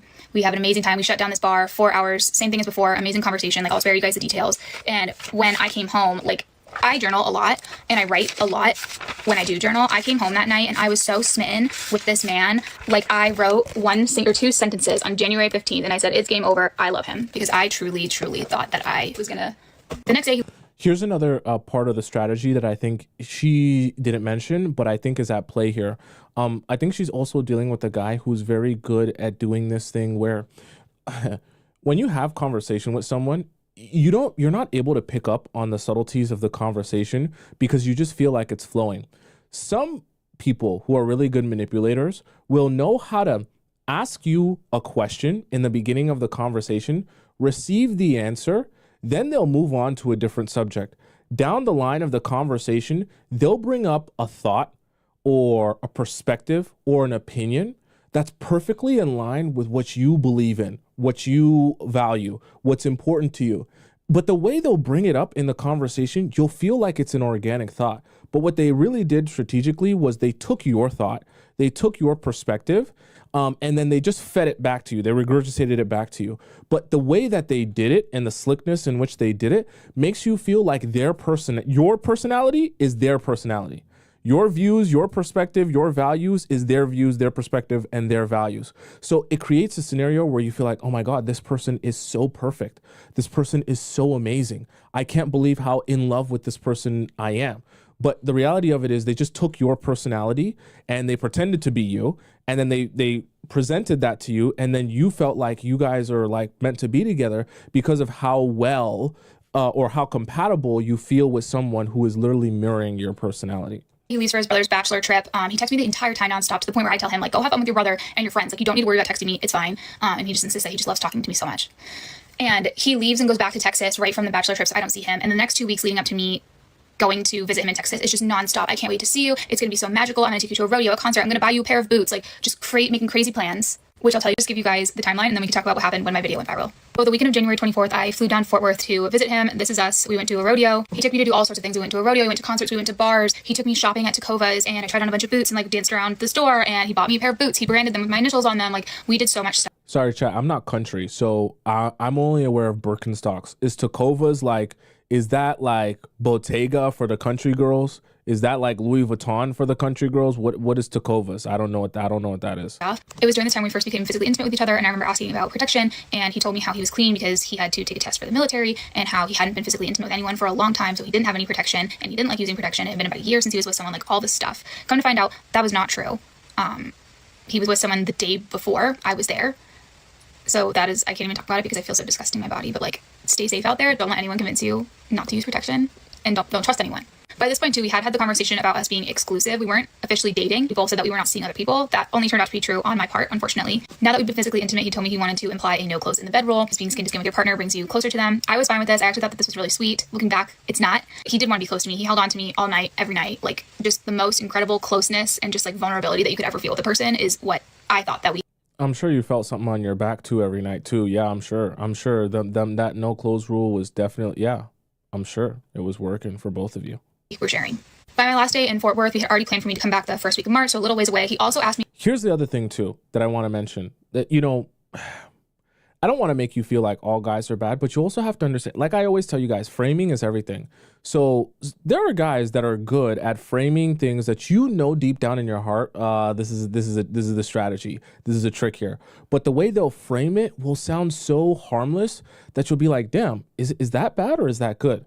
Because when the guy says, let's have a no clothes rule in the bed, but he makes it sound like, oh, but I just want to touch you, and I just want to feel your skin, and I just want us to be in our natural state where I can just breathe you in and just feel what you're, it sounds magical. It sounds fantastical, but that's not why he's doing it, you know? Me if I would like to join him on a work trip to Hawaii. Of course I said yes. I was having a great time. I'd never been to Hawaii. Like, everything was going so well. So we had those two things planned. Between my first trip to Fort Worth and the second trip to Fort Worth, same stuff, like FaceTiming, talking about the future. Again, I'm not gonna waste the details just for the sake of time. Getting a March rolls around. I'm back in Texas. At this point, we're talking like, when we get married, I'm gonna marry you, touchy-feely, like when we're old. Like, he had back problems. He was like, when I get older, you're gonna help me put my socks on. I was like, oh my God, like, yeah, that's what a partnership is for. Like, he's like really planning for the future. So I have another really fun weekend in Fort Worth. I meet a bunch of his friends who were super kind. He takes me to the Drover for espresso martinis. We go to a concert at Billy Bob's. We went to Second Rodeo. Just like a bunch of, just all the stuff in the stockyards. Really, really great, amazing time. We get back to his place, like we're dancing around the kitchen at night. He's teaching me how to Texas two-step, like just so being so romantic. Like, again, I can't even express how amazing this man was. Texas two-step, what is that? Is that like Crank That Soulja Boy for country people? What's the Texas two-step? I don't know that one. And how much it felt like a movie. When we were physical together, like I just couldn't believe the moments that we were sharing. I now know that those were probably all staged. I don't know how you can stage intimate moments like that. It's very concerning. But I, again, head over heels. He's telling me everything but I love you. Like, you're an amazing person. We're going to grow old together. We're planning our life together. I'm planning to move down there at this point because he had already been asking me if I want to move down there now. He was like dead set on me being down in Texas. Like, he cleaned out half his closet for me. He's like, you can put your stuff here. I need to refresh my rug. Like, he wanted me there.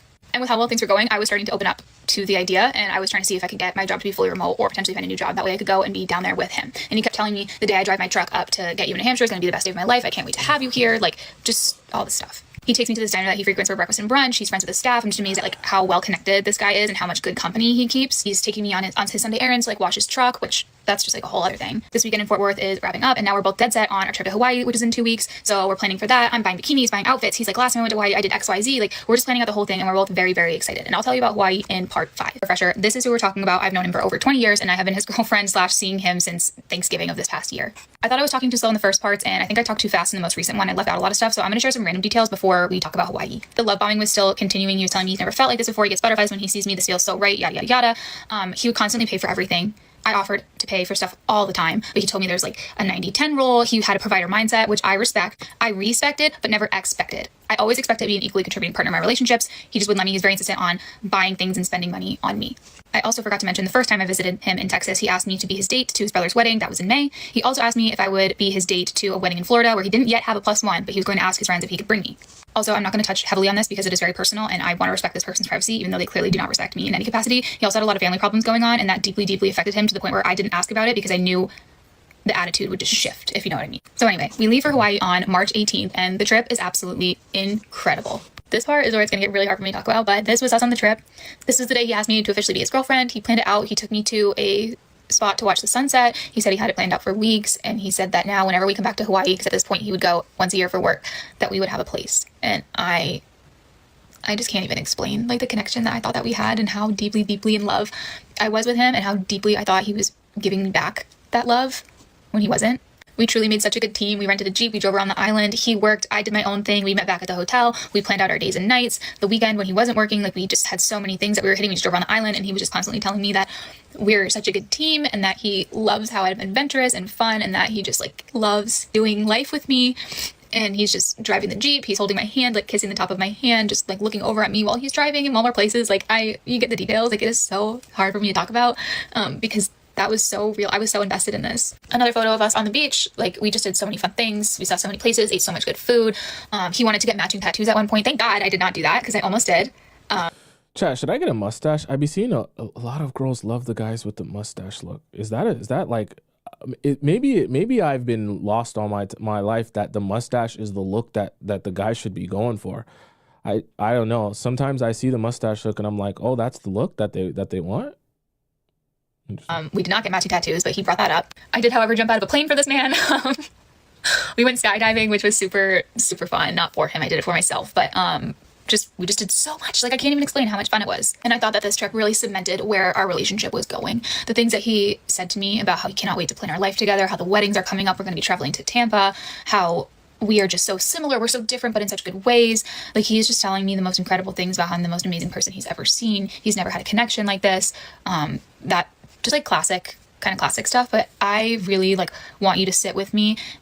And I know that I'll never be able to explain this to someone without having them physically be me and be in those moments. But it is so terrifying how he was so sweet and genuine and caring in those moments. Meanwhile, he was on Hinge back in Fort Worth, talking to girls in Fort Worth while he was with me in Hawaii. I did not know that at the time. Saying everything but I love you. You know how it is in a new relationship when I really like you, no, I really like you, I adore you, I love this about you. Like just absolutely just incredible, like private moments. They're all. So I wonder too, because there's a management process of like being on Hinge, but then also I'm assuming maybe when he went on the trips with her, he would delete it off of his phone. Or was he getting messages? Or this is very interesting. Let's see. Like, I don't know what it's fine. Like, they're all ruined now. And I think that that's something with this whole process that I've experienced is that I can make jokes on the internet as much as I want to. I can say that he is just a man, but at the end of the day, these are real things that I experienced, and I will have to figure out how to trust somebody fully again after just learning how to trust somebody fully again. But I'll get to that. Glossed over the Hawaii trip. There was a lot more detail and small moments, mostly just in his mannerisms toward me, like the way that he would look at me.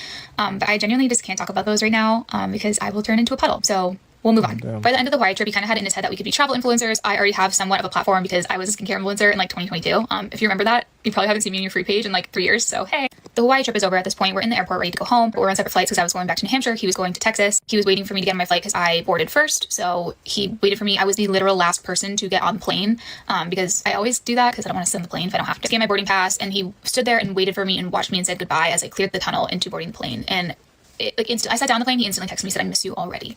The next thing that we have to look forward to is this wedding in Florida. It's his friend's wedding. He's officiating the wedding now, so they gave him a +1, and he asked me to be his +1. So we have about a month and a half to go, and that's the next time we're going to see each other. So a week after Hawaii, everything's great. He's texting me and texting him or FaceTime as usual. Another week passes, amazing. I miss you. 2 weeks after Hawaii, things start to change. How many people are going to roll their eyes when you're not with him in person?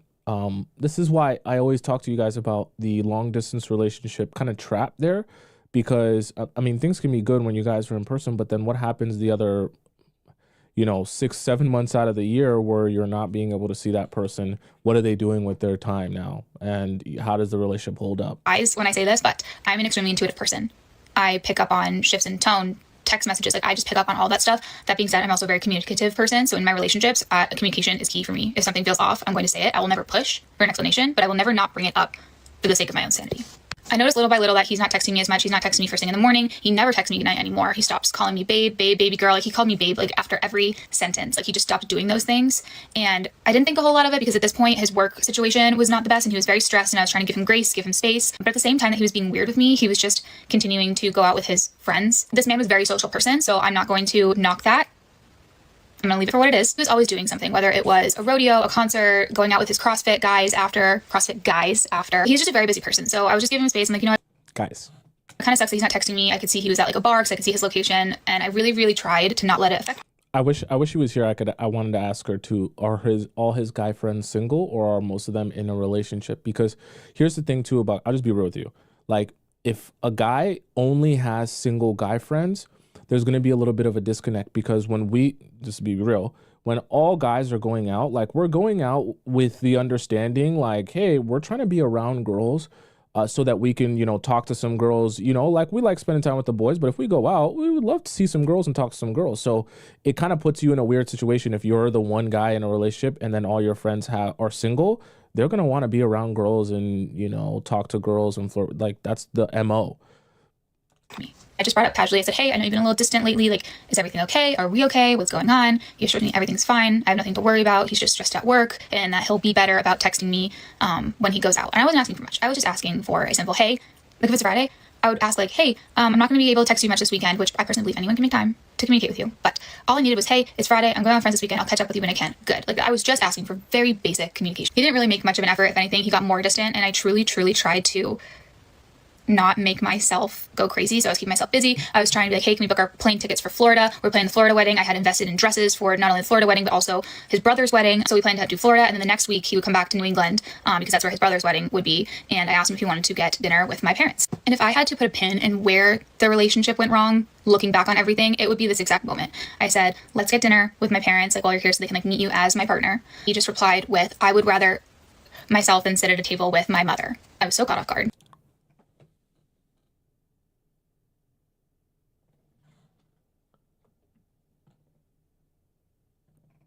What just happened? What? Okay. What? What just happened here? So let's backtrack here. So, because some of you she was going fast, so some of you might be lost here. We were just in Hawaii, and man was holding her hand, kissing it while they're driving. Oh my gosh, I can't wait to do life with you. Life is so amazing with you. You're so amazing. I love you. We're amazing. We're a team. That is not it. That's not even like. That's not. I don't even want to say that. That's not just weird. Like that's like almost like personality switch. Weird type of. Because to say I'd rather unalive myself than meet your mom. Her mom is the same person that raised her, that birthed her. You're saying that she's so amazing, you want to be a team, and that's not even like. Okay. Now I'm even questioning the sanity of the guy, because that's not even something you say when you're even just trying to regularly play a girl. That's almost like something you say when you're like, when you hate someone. Like, it's almost like he hate, like something within him. It's like actual hatred for her, because you don't even say that to someone that like you're just trying to play her. You know what I mean? Like what? Why would you? What? And he continued to send me a couple of texts saying like, we've talked about this. I don't understand why you would suggest that. And there was a miscommunication. He thought I was asking to get dinner with his parents, which, like I said, family situation, bad. I'm not going to touch it. Not going to talk about it. And I texted him back and I said, no, I meant getting dinner like my parents. I would never want to like impede on your family, and I would never force like a relationship that's not there. That's not my place. Like, and I apologize. I said, I'm sorry. I didn't mean that. Oh, so he thought she was referring to meeting his parents, and she was referring to meeting her own parents. So that's why he said he'd rather unalive himself. Here's the other thing too, because maybe she mentioned it at the beginning, but I just didn't catch it. Very, very, I'm not going to tell you what you should or shouldn't do, but definitely look into guys who have no relationship with their parents. Just look into it, because it's another one of those things, kind of like, when someone says all their exes are bad, where, yeah, you could have an ex that is kind of like, a weirdo or a strange person. But when you start getting into like, everyone around me is the problem, then we know who the real problem is. Just laughed it off. I said, oh, haha, sorry, you know how I am with my family. I misread, like trying to brush it off. And I just kind of let it go. But the more I sat with this, the more it bothered me that he would speak to me that way. So I just simply communicated that. I said, hey, I know you really didn't mean it that way, and that your family is touchy, but I really didn't appreciate how you spoke to me. It made me feel like I did something wrong, and I didn't. And also, even if I had suggested dinner with your parents, you don't share all the information with me regarding them. So I don't really know what to do with that. And you can't treat me as if I have all the information and suggest these things. Like, I simply just set a boundary. And he just leaves me on red. And I don't hear from him at all through the evening. I don't hear from him until the next morning. And I like looking at his location just to like see what he's doing, not even thinking anything of it. And I see he's at Second Rodeo, another like saloon bar that's down in the Fort Worth area. And then I see that he's in some random apartment complex in Plano, Texas. I'm sorry, I don't really know how to pronounce the towns. I just noticed that he's at like a random apartment at like 3 a.m. But I just assumed that he was with his friends. Right. See, even if he was with his friends, though, his friends who are single looking to mingle with other amazing Texas women, right? See how that doesn't work out well? I made this like 20-part series because we haven't even gotten to why I'm here on your For You page and why my videos have been blowing up. If you haven't seen the other parts, you should go watch them. I put them in a playlist on my page. You can just scroll through. Everything is there. If you need a refresher, this is who we're talking about. My ex-boyfriend who lives in the Dallas-Fort Worth area, who I've known for over 20 years of my life. To figure out where we're on the timeline, this next part of the story happened about 2.5, 3 weeks ago, so we're getting pretty close to present day. And it's just really bad all around. Like, we're FaceTiming, the FaceTime calls are dry, bland, not really talking about a lot. I was having a hard time at my job, he's having a hard time at his job. We're going back and forth. I'm like kind of asking if everything's okay. He tells me everything's fine. Deep down, I knew that I was losing him. Like, worst feeling ever. Didn't want to admit it. Didn't want to push him away, but also didn't want to sit in anxiety with no answers. So I was very strategic about when I brought certain things up. One of our FaceTime calls, he tells me that he's considering going back into the military. I don't want to talk about that aspect. Just know that he was considering going back into the military and he's about to age out of the military. So the first thing I said when he told me this was, if now's your chance, I think you should do it, because if it's your dream, you should do it. And he goes into this whole thing about how he would never drag me through military life, how it's like really hard, there's a 90% divorce rate, like throwing all of these statistics at me that made me like really nervous. And I didn't want to say like, I'll follow you around wherever, because I need to figure stuff out in my life first. But he's basically framing it up in a way of he's doing me a favor and he would never want to put me through that hardship, which seemed really admirable. I'm really going to skip over this whole military conversation because it makes me uncomfortable, but he basically just starts talking instead of we, he talks in I, like, you know the drill when someone is checked out of a relationship, like, you know, and he just starts saying things that I think he was trying to make me upset, so I would cause a fight, but I was being very cautious of his feelings. I didn't want to tell him to stay and not go, even though that's how I felt. So I was supportive of him because at the end of the day, I cared about him so much that I would rather have him be happy without me than be miserable and have missed out on his goals because of me. At this point, too, he completely stopped about me moving down to Fort Worth with him, even though I was getting ready to move, like making very serious choices, thinking that this was my future. And every time I would say, I miss you, he wouldn't say anything. Every time I say, oh yeah, when I'm down in Texas, he would like brush it off, like not say anything. He never talked about me being down in Texas anymore. Like, the writing was on the wall and I just knew, but I didn't want to let go yet. A few days go by, nothing improves. He's still dry texting me. He's not sending me hearts. He's not calling me babe, not saying good morning, not saying good night, just being extremely distant. And I'm trying to be respectful and not be an annoying girlfriend, but I can see that he's going out at night. I never told him that I was looking at his location because I just didn't want to be like crazy, because at the time I had no reason to look at his location. I was just like wondering why he was at a bar and not able to text me. Like, that's simply all it was at the time. So eventually I sent him this text and said, hey, it really bothers me that you're out at bars. And I go into how he's not treating me right and how we have this weird thing and I don't know what's going on. Okay, so actually this perfectly applies to our conversation today about ignoring men. Like, this is when you apply this technique of ignoring a guy with the understanding that, like, if he actually has a desire to fix this or has a desire to like be with me, then he will make an effort to at least address why I'm now pulling away, ignoring him, or not speaking to him. And a lot of times, you know, that's the most painful part of being in this situation, because some of you might be in that limbo place where you feel the guy pulling away, but you feel like, maybe if I do more, maybe if I say more, maybe if I address this, then he'll want to make it. He won't. Guys don't work like that. I just have to be real with you. I like to make strategies that'll actually work for you. Guys don't work like that, where you can address them, where you can tell them, hey, I want you to change this. I need you to change this. This isn't working, or beg for things to change. They literally have to have the desire within themselves to make a change, because they don't like feeling the pain of not having you. That's literally the only time I ever see you guys change. I'll be real with you. Booked our tickets to Florida. Like, I'm very confused. I invested money in dresses, gifts, like all of this stuff. And he just keeps telling me he doesn't have answers, doesn't have time. He makes it very clear he doesn't want to have this conversation anymore, and he goes dark. And he gives me the silent treatment for 2 straight days. For 2 days, I am just trying to give him space. Meanwhile, I'm just carrying such heavy anxiety. I'm trying to focus on work. I can't sleep. I get stressed because I see that he's going to bars. I keep saying that, but like, that's all he did. And then he would end up at these random apartments at 2 a.m. Here's an example. He would end the night here after the bars. He would be here for like 2 hours and then go home at like 3 a.m. And he would go as far as going like 45 minutes away from. Is he going to the same bar? Like the same, apartments? He's going to different apartments every night or every time he goes out? That's insane. Oh, it just, you know how the kids say, it just clocked. It just clocked. I just realized he's probably messaging the girls on Hinge and then meeting up with the girls on Hinge at the bar and then going to their place after. It clocked, like Justin Bieber. It clocked. That's because I'm thinking, no way his success rate is that high where every time he goes out to a bar, he finds it. He's meeting them there. I see now. His apartment. Like, it was very odd. And when I saw this screenshot, I saved specifically because I just had a gut feeling that he was with someone else, but I just pushed it down and pushed it down and pushed it down because I did not want to think that. I had no reason to think that at this time. When we first started seeing each other, we talked about our non-negotiables for a relationship, and I said being yelled at, being laughed at, and being given the silent treatment were 3 deal breakers for me, and he agreed. He told me silent treatment was emotionally mature, because it is. Yet here he was giving me the silent treatment for 2 days over virtually nothing. So after 2 days, I reach out to him and I say, hey, this isn't fair to me. I don't deserve this. I feel like you're punishing me, and I don't know why. Can you please give me some answers, or at least let me know you're okay? And he replies instantly with a photo of his truck. Somebody had slammed into it, and the only text that he gives me is, I'm fucked.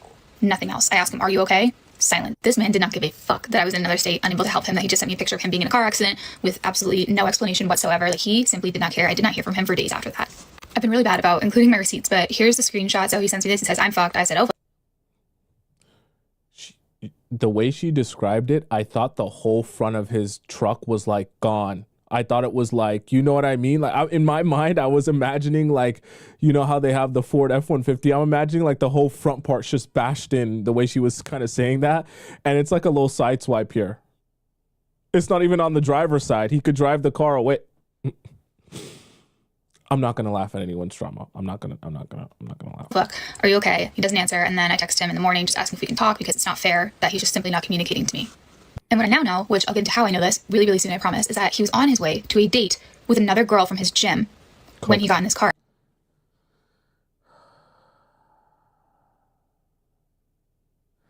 Okay, so, you know, I'm not gonna make fun of the dating apps, but you see, this is why I don't like the dating apps though. Because meeting the guy on the dating app sounds good in theory, but it sounds like what we're dealing with is what I call a serial swiper. Okay? Serial swiper happens sometimes with men, where the same way you can be addicted to social media or addicted to your phone, where you're always on it, there are some men, even women to be honest, that are serial swipers, where they're addicted to the act of swiping and matching with people and talking to a new person on the dating app consistently. So they're always swiping, always going out on dates. There's no real intention there to actually be with any of those girls. The guys just like the feeling of every day a new girl. Every single day a new girl, or every single week, you know, 2 or 3 new girls, to the point where it's like a game. You know what I mean? Like, they'll almost build a system how they talk to girls. They talk to them for a little bit. They take them to the same places. They say the same thing, same conversation. They have the same system. Like, it's like literally a system, a flow. But no girl lasts more than, you know, a couple of months. It's just new every time. They're addicted to the dopamine of meeting a new girl all the time, because they're shiny and new and they're interesting at that time. Accident. He bailed on the date with her, sorted everything out with the police, and then drove his car to the Fort Worth Stockyards and took out another girl from his CrossFit gym on another date. This is a screenshot from the girl he was supposed. Holy. Oh my God. This is like, no, that's an addiction. You can't, like, at a certain point, if it's like that's not even, we're not even talking about like, oh, he's cheating for the, no, that's too much. Supposed to be going on a date with before he got in the car accident. She commented on. I went on multiple dates with him, but the night he got in a car wreck, we ended up canceling our date because he ended up dealing with the police where the wreck was for a really long time. On my TikTok. So he's taking them to the same places. Like I said, it's a strategy, it's a system.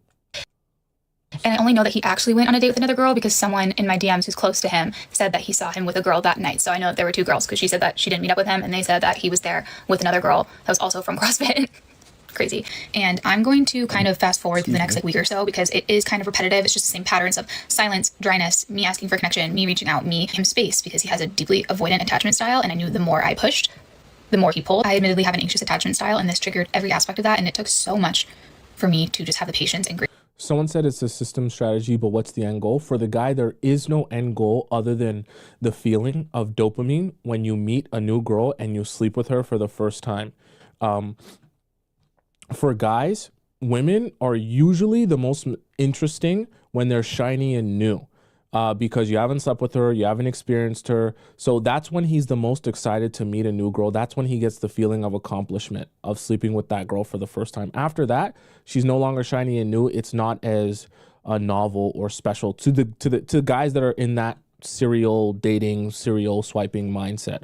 So the goal is get a new girl every single week. So I always have the same dopamine. It's like a phone addiction. Grace and like not say the things I actually wanted to say. And I did have a couple moments that were my best, but nothing major. We basically just go the rest of the week not really talking. Every time we have contact, it's me reaching out and him either talking to me as if nothing else is going on. Like he'd be like, oh yeah, I'm golfing with my buddies today. To the point where I just said, like, I need you to FaceTime me right now and we need to sort this out for real. I am glossing over all of the personal details, again, for the sake of time, and having to relive it is difficult, but the few days leading up to this FaceTime call, which was our breakup, and I'll get into that, I was just inconsolable, like crying in the shower, sitting down in the shower, like sobbing every night into my pillow. Like, I'm not saying that to be what was me. I'm just saying that this sent me into such a bad place. And this man did not care. To be fair, he did not know, but he did not make the effort to know. I FaceTime him and he's just talking about his work and his job and blah, blah, blah. And I cut him off and I just said, I need you to give it to me straight. What's the deal with the weddings? Are we together? Are we not? Like I need you to tell me point blank to my face and why. And he basically breaks up with me. He does break up with me, I guess, vaguely, and gives me a non-answer about how it's not you, it's me. He tried to go into, I need to love myself, which I cut him off very quickly. And I said, I've never depended on you for self-love. I do not need you here. I want you here. And I've never done anything that would ever suggest I am dependent on you for self-love. He tried to pull out basically every cliche in the book and ultimately just decided that he doesn't know where he's going with his life right now. The situation with his car sent him into a spiral. He's now in debt. His job is going badly. Just like all of this like perfect storm stuff. And I was really sympathetic to that. And he broke up with me. And we ended the conversation by saying that I was no longer going to the Why are you saying that you're really sympathetic to that? I hope you're not about to say, so then I went back to him. Wedding in Tampa with him, and that we would meet up before Memorial Day weekend when he was back in New England before his brother's wedding, and that I could potentially go to his brother's wedding with him if I wanted to be there. And the Memorial Day weekend when he was back I was no longer going to the wedding in Tampa with him, and that we would meet up before Memorial Day weekend, saying that I was no longer going to the wedding. He broke up with me. And we ended the conversation by saying that I was no longer going to the wedding in Tampa with him, and that we would meet up before Memorial Day weekend when he was back in New England before his brother's wedding.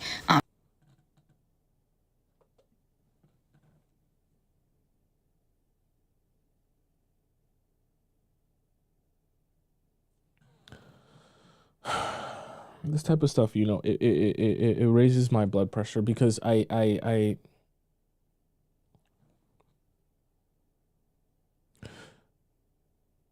get it. We all go through things. But the reason, let me pull her back up. I don't want to freak out here. Let me pull her back up.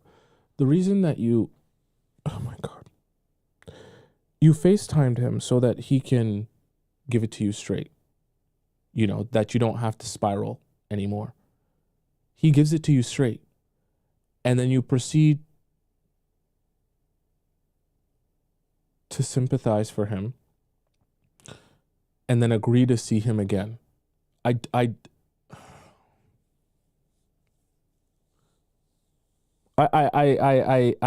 want to be on your side. I really do. I really do. But I don't, when you finally get your answer, I don't understand. Maybe she'll explain. And that I could potentially go to his brother's wedding with him if I wanted to be there. And the last thing I told him on that FaceTime call was, I know that now you're technically single. I just want you to know, if you so much as get someone's number, kiss someone, hook up with someone, I will not be able to pursue this any further. And I'm not saying that as a threat. I'm saying that if you do something like that, I know about it and we get back together, I will not be able to let it go. And you don't deserve that. And I don't deserve to be in that position. And then you don't deserve to have it thrown in your face if I decide to get back together with you. Like, you guys know what I mean? And he assured me that there was nobody else. It wasn't about the weddings. He has no intentions of finding another date, and that it's just about him and he just needs to sort out his shit. This was our text exchange right after we kind of sort of broke up. Like, he broke up with me, but we were still in contact and we had decided. Let's look at this. That said, this isn't what I want. I care deeply for you, and I was really looking forward to being by your side in 2 weeks.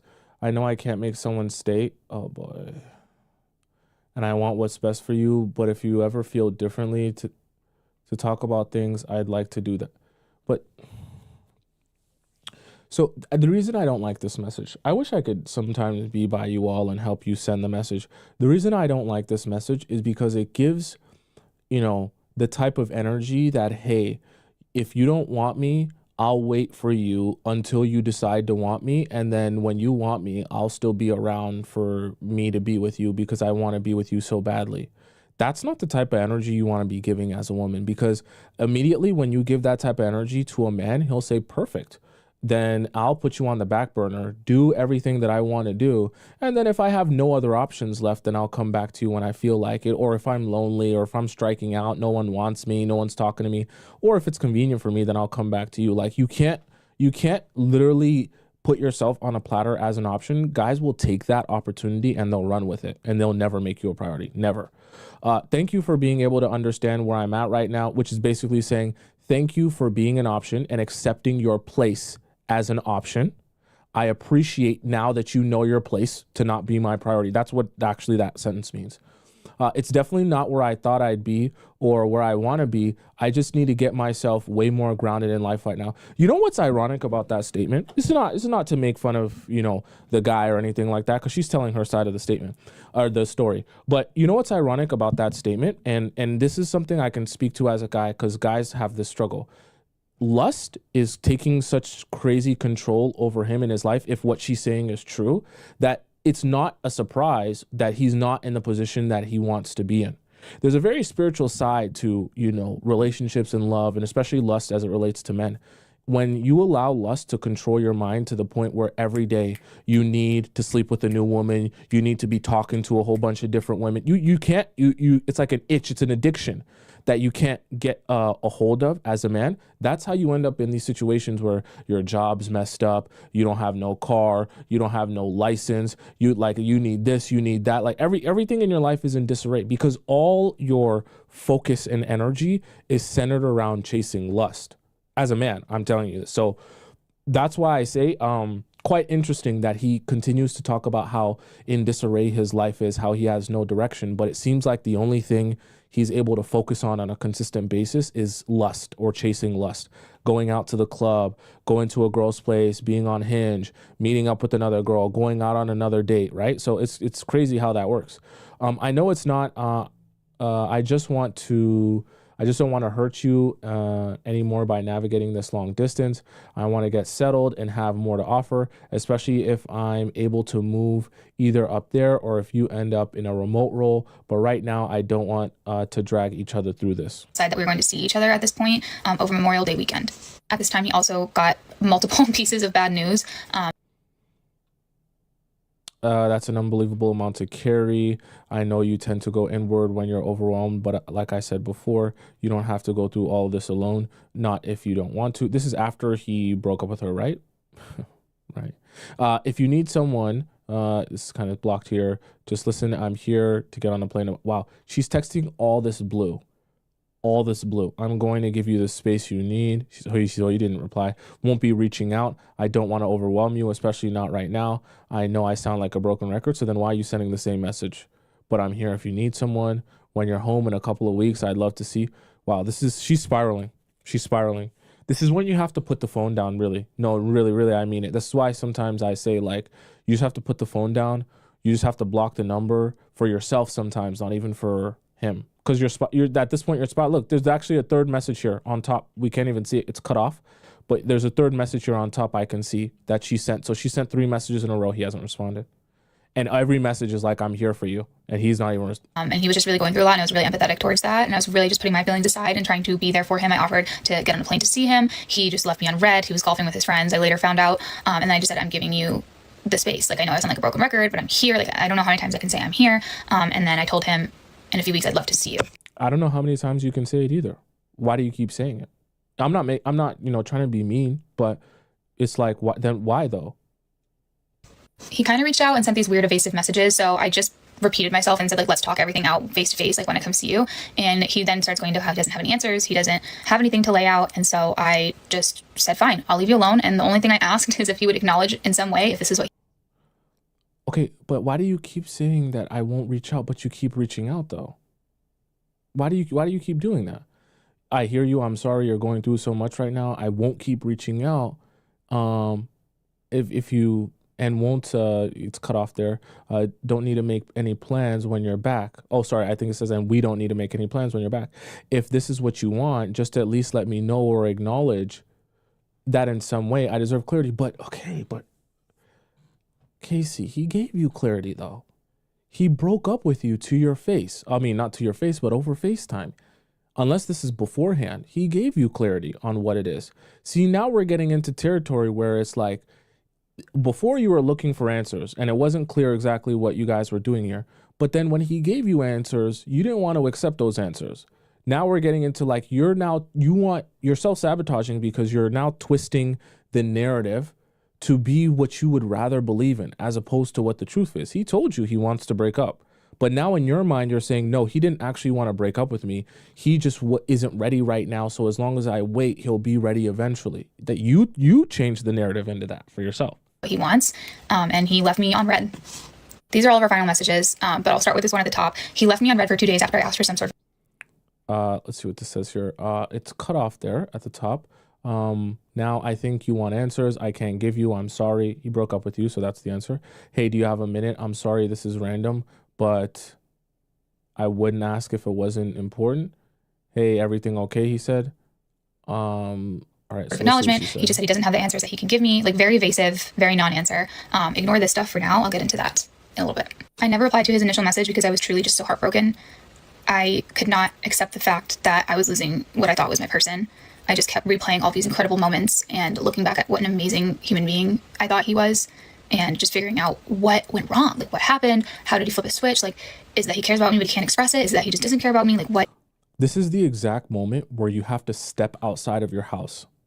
It's not a joke, because I've been there. It's dark, but if you're in your room, you're looking at those four walls and it's quiet, that is the time where it's going to be the most painful. You have to literally leave your house, look at the sun, be outside, go for a walk, because I promise you, when you're outside, when you're seeing the sun and you're just like watching the world go by, you'll realize, yes, this is painful, but like life is still going on. Like, it's not the end of the world. I promise you, when you're in this mode, in this mindset, the worst thing you can do is be in your room. The worst thing, you cannot be looking at the same walls. I promise you, it'll make it so much worse. What is it? I was going through it basically alone, so I confided in my mom and I confided in my best friend, who just said all signs point to there being another person or him just being emotionally avoidant in the worst way possible. And you could not convince me that there was another person. I told her, I said, I'm so confident there is no one else. There hasn't been any signs. Like, this man is crazy about me. I feel it in my bones. Like, I'm crazy about him. Like, I just don't think it's that. I think he has a lot going on. And because I'm so far away, I'm the easiest thing for him to cut off in his life right now. Like, really blaming myself. And she says, have you downloaded Hinge? Looking for things either. Like, why would I drive myself crazy if I have no reason to? Right? But the more I thought about it, the more I thought maybe I should create a Hinge. I tried to go to bed to ignore the feeling, press it down. I woke up at midnight that night with this overwhelming intuitive feeling that you have to make a Hinge account right now. I can't explain it. I just like woke up, I grabbed my phone and I started getting to work making this Hinge account. Making this fake profile with a pretty girl. I'm filling all the information and I am laying bricks. I'm not just making a profile picture. I'm making sure it's in his neighborhood. The mileage is turned down. The age is turned down. Like, so it's only in such a small radius so that if he is on Hinge, I find his profile and I lay bricks. And what I mean by that specifically is I made sure the details of this profile were pristine. For example, I made sure her hometown was in Rhode Island because I knew that he would be there over Memorial Day weekend for his brother's wedding, and I wanted to see if he would either ask to go on a date with her or ask her to be his date to his brother's wedding. So I get to swiping, I get through like 10 profiles and it says there's no one in your area, and I just let it go and I go to bed. I'm like, okay, this was silly. I don't know why I'm overthinking. Wake up the next morning, make my coffee, sit outside, pull up my phone and pull up Hinge. This was the first thing that I saw when I opened the app and my heart dropped. So I text my friend and I tell her, oh my gosh, he's on Hinge, you were right. What do I do? What do I do with this information? I'm freaking out. And she tells me to take a step back because if you delete the Hinge app but don't delete your profile, you still show up on people's discover page. And I know this because when I downloaded the app, I had previously had Hinge before talking to this person, and my profile had like 250 plus likes, and I know I hadn't used it in months. So I was like, okay, I'm just gonna send him a message and we'll see what he says. I feel like it wasn't even 2 minutes that went by before he matched with me after I sent him.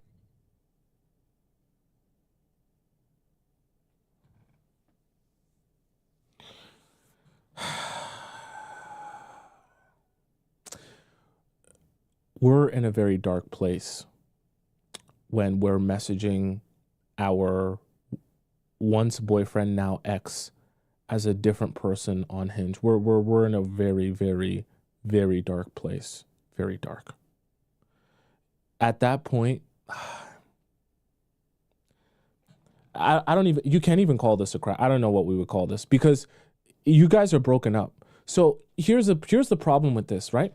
When you're in so deep, right, and you're listening to other people give you all these ideas, oh, find him, catch him on Hinge, you don't really stop to think to yourself, what am I gonna do afterwards?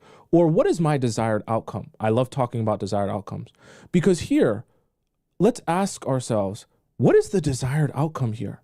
Let's say you do catch him on Hinge here, which you did, and you have a conversation with him, which you are having a conversation as another girl with your ex. Sure. What is the desired outcome? You will talk to him and discover what? What you like? Is she hoping to discover that he was talking to another girl? Because he can get out of this by saying, I downloaded this after we broke up. Or he can get out of this by saying, oh, well, am I not allowed to talk to other girls after we break up? What's the problem with that? I thought you were someone else. Or he can just gaslight and say, oh my gosh, you're so crazy for downloading Hinge and talking to me off a fake profile. That's so weird. In this message, and he immediately messages this girl. Her name is Elle. That's the name that I gave. Just, FYI, someone that wants to go dancing, travel the world and work out together. P.S. allergic to cats. So this is what his Hinge prompt is. Interesting. Her. And if you notice, the first thing that he brings up is how on hell did you end up here from Rhode Island? So I make up this little backstory. One of my friends has been down here, needed a roommate, been here for about 6 months, and I love it. I ask him about the here from Rhode Island. So I make up this little backstory. One of my friends has been down here, needed a roommate, been here for about 6 months, and I love it. I ask him about the school that he went to and if he's from New England originally. He immediately says that's pretty spontaneous. He was always talking about being spontaneous and spontaneity and being the runaway child. And a few things to know in this message is that he immediately asks me what I do for work and if it allows me to relocate easily. And then he comments that he has a huge wedding in Providence next weekend and immediately asks this girl to fly home and be his +1. Knew he was going to bring up the wedding or the fact that I live. Wow. How many messages in? I mean, maybe she's skipping some messages, but are we literally like 4 or 5 messages in on Hinge and he's asking wow. To come to wow. I don't know. Providence next weekend and immediately asks this girl to fly home and be his +1. Knew he was going to bring up the wedding or the fact that I lived in Rhode Island and wanted to meet up. I consider myself to be pretty spur of the moment. I work in marketing. I'm an account manager for a small beauty brand. Memorial Day weekend. I did not expect him to ask a literal stranger on the second message that he ever sent to her to be his date to his brother's wedding. So I just said I consider myself to be spur of the moment because I knew he'd like that. I make up that I work in marketing, and then I say, this is insane, but I'm going to be home for Memorial Day weekend. Weddings are so fun. I find it hard to believe you don't already have a date. He then again asks if she's fully remote. This is important for a later message. He then asks if she would like to come to his brother's wedding with him. He said he'll be in the wedding party, but he'll be able to help out the bride and groom while also being attentive to her, and that he'd love to have her there. And this was like a punch to the gut because I, as Casey, was supposed to be at that wedding. His family. I love New England, but I'm generally so happy with the weather down here. I love that. May I have your number? This is very twisted. He knew, and I know that because I talked to his father at one point. Like, his family knew about me and about our relationship. I don't know if they knew everything else. I really hope not. And I'm just going to not think about that. So I make up a job that says I'm able to be fully remote. And then I tell him that I actually have a wedding on the Cape in June and I'll be the date to his if he wants to be the date to mine, and that maybe we should meet up first. And at this point, the plan was so innocent. Me and my friend were going to catfish him. We were going to set up a date, and then I was going to show up as Casey because up until. Oh my God. Oh my. I don't know if I can finish this. Bro, like, come on.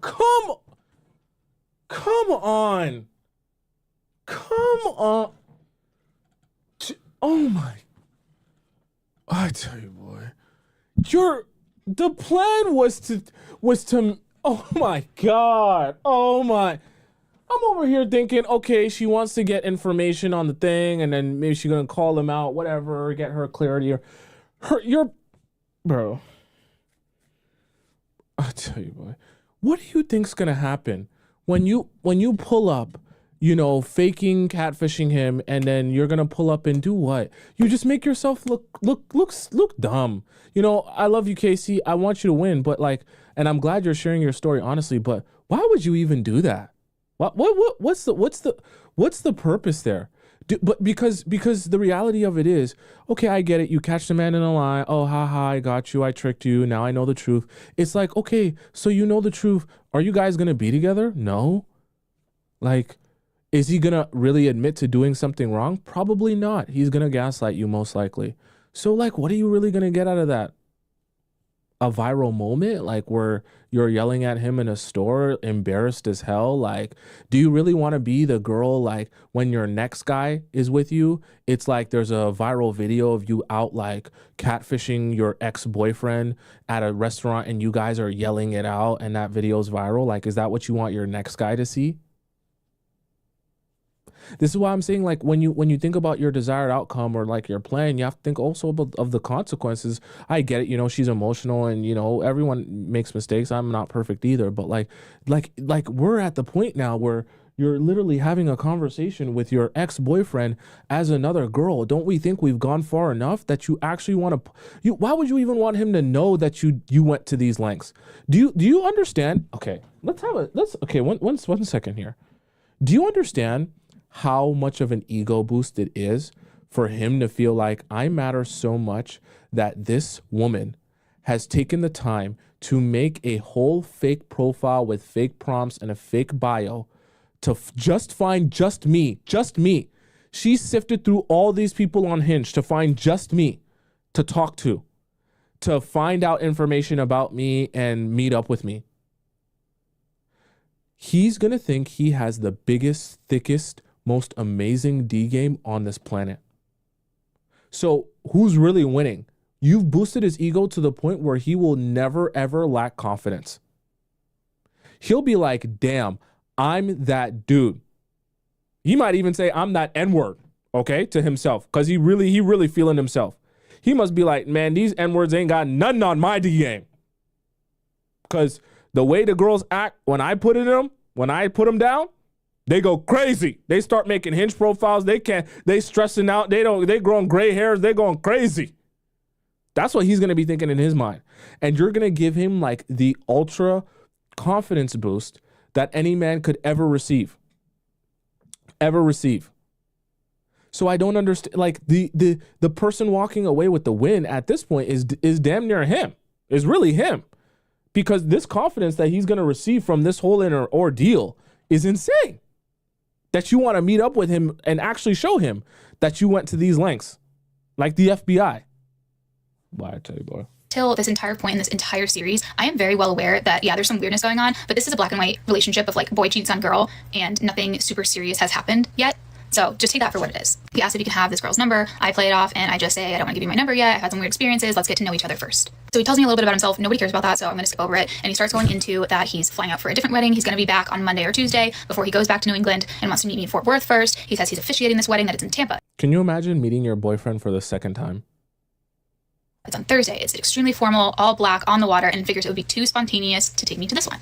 I keep the conversation going, and then I start trying to pivot into, why are you on Hinge? I tell him he's so handsome, and he seems really cool, and I can't believe he's looking for a long-term connection, because that's what his profile said. I was like, there has to be more to the story. You're too perfect. I say, wow, another wedding. I tell him, don't tempt me with a good time. And then unfortunately, then I'm flying home on Sunday, so I can't meet him in Fort Worth, and then I'm visiting some friends in Boston before heading home to Rhode Island. He replies back and said that there is a catch, that he's going back into the military. I'm going to redact some of this just because it's very specific, and that's not the goal of this whatsoever, but that he's still looking for a long-term relationship or life partner, and he doesn't know if he'll ever find someone that's going to be willing to go with him wherever the military sends him. And from what I've seen, I believe that this is a copy-paste message that he has sent to multiple people, and I'll tell you more about that in a little bit. Then he says the wedding he's officiating is this Thursday, the one in Florida. So if you have a long black dress and want to FaceTime me first, it's not too late. I'd book you a flight. I need a dance partner. This crushed my soul when I read it. But not as much as it crushed me when I saw this. So I don't have the screenshot, but I sent a message before and I said, if you don't mind, I'd love to know a little bit about you, not to waste time. When was your last relationship and why did it end? And he says that it ended a little over a year ago. Healthy relationship. She wasn't a bad person. She just acted different when she drank and he didn't like that. Yada, yada, yada. This is not true. Huh? Not true in what? Okay, let's go on. By the way, when I saw this as Casey, I felt heartbroken. He was dating me, I believe, up until like a day or two prior to this point, and he told me this exact script when we first started talking, when I told you, when I asked about being physically intimate. He said the last person he was physically intimate was about a year ago. This just did not add up, and I lost my mind. I just want to clear something. I would love to know about the drinking part. Is she is there any truth there or no?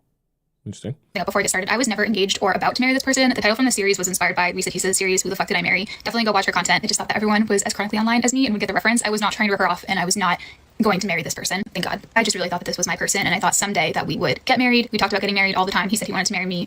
If you've seen all the other parts, you know what I'm saying. Just as a reminder, this is who we're talking about. My boyfriend of the past few months. We have been in contact since Thanksgiving, and we're dating up until about a week or so ago. My best friend asks if I've looked for him on Hinge. She offers to like use her profile to find him on Hinge. I swear up and down, like, no, there's no way, no feelings. Like, you know, I told her, like, I have absolutely no interest in doing that. I'm not going to go looking for things either. Like, why would I drive myself crazy if I have no reason to? Right? But the more I thought about it, the more I thought maybe I should create a Hinge. I tried to go to bed to ignore this is here from Rhode Island. So I make up this little backstory. One of my friends has been down here, needed a roommate, been here for about 6 months, and I love it. I ask him about the school that he went to and if he's from New England originally. He immediately says, that's pretty spontaneous. He was always talking about being and figures it would be too spontaneous to take copy paste messages that he has sent to multiple people. And I'll tell you, this is not true, by the way. When I saw this as Casey, I felt heartbroken. He was dating me, I believe, up until like a day or two prior to this point, and he told me this exact script when we first started talking, when I told you, when I asked about being physically intimate. He said the last person he was physically intimate was about a year ago. This just did not add up, and I lost my mind. Unfortunately, I decided to take down my Who the F Did I Think I Was Going to Marry series. I heard from the person who the series was about. They sent me an email with what I'm fairly confident is a fake cease and desist letter. However, they found the emails of my family members, also sent it to them, and it's just getting a little out of hand. And I decided for now, the best thing to do is just take down the videos of this person's face and the comments with this person's name, just to avoid any further action or hearing from them. This is the letter. I'm not saying it's not totally valid, but I don't think it's a formal cease and desist. There's no sign of an attorney. It just says on behalf of this person's name. The email that he sent it to me in also just said, do not reply, and the grammar was improper, so take that for what you will. I technically still am within the 48-hour window if I want to keep the videos up until 10 p.m. Eastern time tonight. I've been going back and forth with this all day because this person has already taken so much from me in terms of my ability to love and trust, affecting my mental health, potentially affecting my physical health. It bothers me a lot that they're now trying to take away my voice and my right to share my very real experiences with this person. I believe the only reason that this person reached out to me is because he just wants everything wiped. I think that he didn't realize how much of a platform I had, my ability to use it, and that all of this would just go crazy viral. And the only reason that all of this went viral, by the way, is not because I talked about what happened, because in my original video, I didn't talk about what happened, but people knew who he was. They knew this person. They recognized the photos. I am of the belief that this person really just brought this on themselves, and they're not sorry. They're not sorry that they got caught. They're continuing to do what they're doing. They just don't want any evidence of it. Who the F Did I Think I Was Going to Marry series was laying the groundwork for the bigger problem. Before the series got taken down, everything that I had shared was simply just about my experience with this person, and really was just a story of a relationship that ended and he was on Hinge after, and like that really sucked. I never got to explain why I chose to bring this to social media in the first place, but I'm going to do it right now. When I posted my video saying, never mind, he was on Hinge, I thought that was just a silly joke. It was a coping mechanism for me. I just put it out on the internet. I could have never imagined that when I went to bed that night and woke up to that video having almost 1 million views, that it would be flooded and filled with comments, and my DMs would be full of people saying they know this person, they recognize this person, they have been on dates with this person has approached them, they've had other experiences with this person, including being in a relationship with this person, having physical relations with this person. I was shocked. And it just kept getting worse. This goes way beyond a story of my boyfriend was unfaithful to me and talking to a couple other women in our relationship. This man was juggling dozens and dozens of women, I believe, at the same time. I do not know how he had time for this. I do not know how he did this. Everyone I tell this to has no idea. This goes so beyond just a problem with me. Lust. This is a problem. This is a problem for men. If I ever had a men's show, we'd be talking lust is an addiction. It's to, like, there's nothing wrong obviously being horned up as a man, but this is like a lust addiction where it's like you just get to the point where I'll be honest with you, chat. Like I know some guys like this, like, and it's even as a guy, it's puzzling to me because they'll talk to so many girls at the same time that I say the same thing. I'm like, it's literally a full-time job. Like, yeah, talking to 1, 2, 3 girls maybe at once is like whatever. But to actually juggle a relationship with like multiple girls, talk to them, make them all feel like the number one, that is an insane amount of like work ethic that you must have to do that it can only come from an addiction. Because like it's not even, when I tell you, like, I've seen some of these guys in action, like they're copy and pasting messages. They're like trying to like explain, because as you go through this process, right, like you're also going to mess things up. You're going to be in with one girl while you're trying to ignore another girl, while you're trying to make one happy. And so you have to like you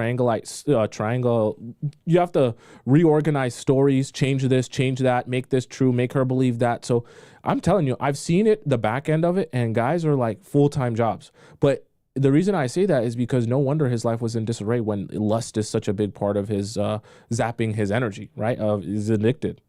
I'm talking taking multiple girls out in a day, talking to multiple girls at a time, having multiple physical taking multiple girls out in a day, it's a mental addiction. That's not even like a regular, oh, I'm a player type. Multiple girls out, and that's too much. You only have so much free time. You can't even get things done in a situation like that. Partners allegedly, and not disclosing properly that you are with other people and putting people's sexual health at risk. And that is why I am here. That is why I am sharing this story, because it is wrong.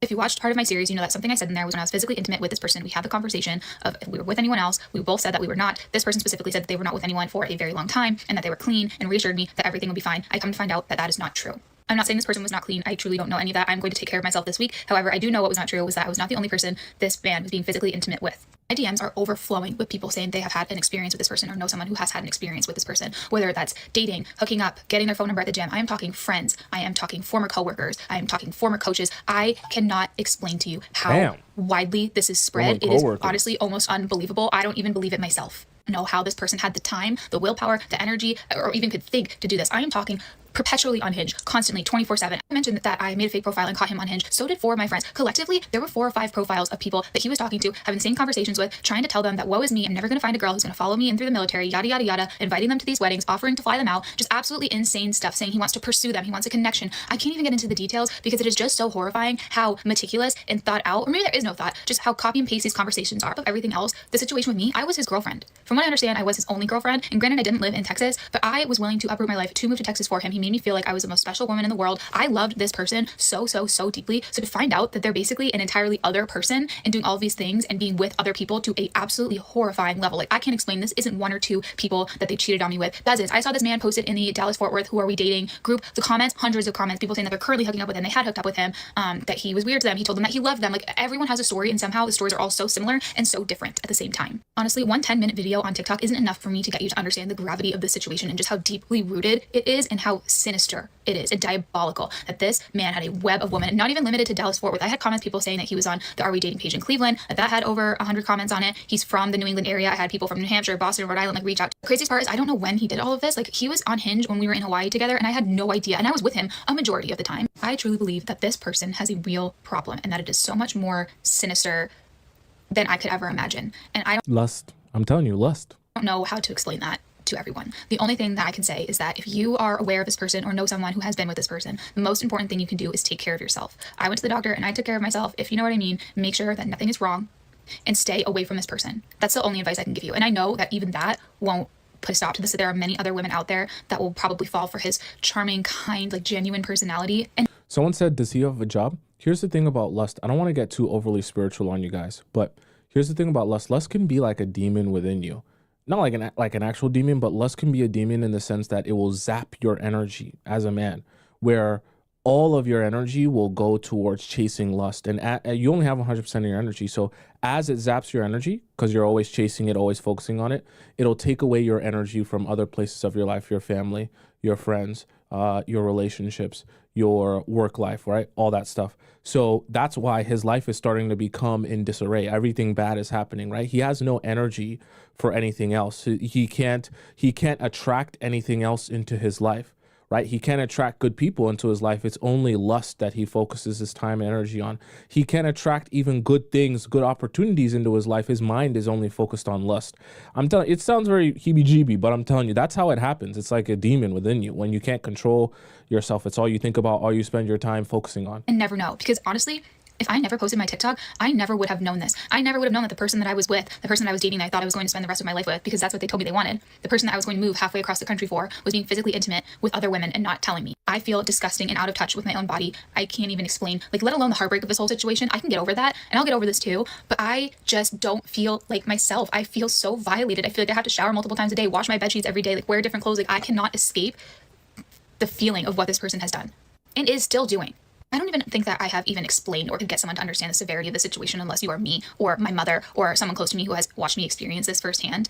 I don't even know if this video makes any sense. If it does, like, I'm so sorry you had to experience this. To the person who caused all of this hurt and hate and made me feel violated and just disgusted, I truly hope that you get help. I know that you won't. I don't know why you did this. I believe it's because you hate women and you hate yourself. But I will take this and I will grow from it and I will be better for it. And I know that you will always be who you are at your core, which is underwhelmingly average in every capacity. There is a screenshot here that I wanted to kind of look at because I was wondering what this was about. I'm just curious what this is about first. I have a separate phone for work, or so he claimed it was for work. My theory is that maybe he had 2 phones. I know that sounds crazy, but so is this entire situation. This is an alleged text conversation between someone who reached out to me and this person. He texts her name question mark, he replies with his name question mark, and he almost immediately asks if she wants to meet up with him at the Stockyards for the Chief game. She says no. The first thing I noticed when this was sent to me was the timestamp, Sunday, January 26th at 4:52 p.m. This was the weekend that I flew down to Texas to visit him for the first time, and he had just dropped me off at the airport at 2:30 for my 3 o'clock flight. This is my flight information. And as if that wasn't unsettling in and of itself, I received a message from another girl with screenshots of the exact same conversation. He messages her name question mark, she says his name question mark, they get to talking, and this was the day before I flew into Fort Worth to visit this man. He even has the audacity to tell her that he's not going to be very communicative this weekend because he's on his way to the airport to pick up his friends for a fun weekend in Texas. He wasn't picking up his friends, he was picking up me. And of course he texted. I love it. So you just put it all together. Friends is always a girl, basically always a girl. It's you almost never a guy. Because if he's using friends to refer to you, You think he's not using friends when he's talking or using girls when he's talking to you about other friends, right? So that just lets you know every time you heard the word "I'm going out with my friends," now you know what it was really about. On Sunday, he texted her at 2:45 p.m. 15 minutes after he dropped me off at the airport, and he wasn't even home yet. And that was just 2 of the girls that reached out to me, and I'm so confident that there were others, including this absolutely gorgeous girl who stitched one of my videos saying that she was with this person on January 31st. She met him at the stockyards. It kind of sounded like he was alone from her story, but I'm not 100% sure. And he loves the stockyards. Oh God. He immediately wanted to talk about kids, family, getting married, that he was leaving, that his ex was cheating on him, like the whole nine, all the stuff that he has told me and all the dozens of other girls before. And up until this point, it's to my knowledge that this man has been with dozens of women. My personal theory was that it goes way beyond the dozens, and that was confirmed when I received this email. You can pause to read the whole thing, but basically this super amazing girl reaches out to me and tells me the story of how she met this person on Hinge of summer 2022 and how he paid for her friend's bill, how they hung out, how they talked about everything. He was super kind to her, super protective, and they went back to his apartment. And of course, this is all alleged. I take everything I've seen with a grain of salt. However, the details of this story really checked out and were parallel with my experience with this person. Starting with this line down here where she talks about how they walked into his apartment and the first thing he does is put a pair of clean sheets on the bed and he hands her his military sweats, his t-shirt, like it's muscle memory. I had a similar experience. I remember when we walked into his apartment the first time I was visiting him in Texas, the first thing he did was take his sheets out of the dryer and put them on his bed. He talked about how he had multiple sets of sheets and how he was always cleaning them. I didn't think much of it. I just thought, one, it was a polite thing to do because he was hosting me as a guest, and two, that maybe he was just like a clean freak or had like a touch of OCD. No, he's cleaning them sheets because the sheets have so much nut on them. He's nutting on the sheets every day. He's meeting a new girl every day, nutting on sheets every day, probably twice, sometimes twice a day. So them nasty sheets is going to give away the fact that if you come over to his place for the first time in a couple of months and there's nut on the bed, you're going to know something's going on. So, not to make fun of you, but like, that's probably why he's doing that, right? Thank you, Casey, for sharing your amazing story. Hopefully maybe we can have you on the show. My goal is to start getting some of these people with these crazy stories on the show so they can discuss their story and we can have conversation about it. But yeah, that's quite the scenario there. I won't say that all guys on Hinge are like that, but that's kind of the problem with meeting a guy on Hinge, is that if you meet him on Hinge, then he likes to meet girls on Hinge. So when things are going rocky in your relationship, where do you think is the first place he's going to run to? Hinge. When you guys stop talking for a little bit, rather than fixing it, where do you think he's going to go to? Hinge.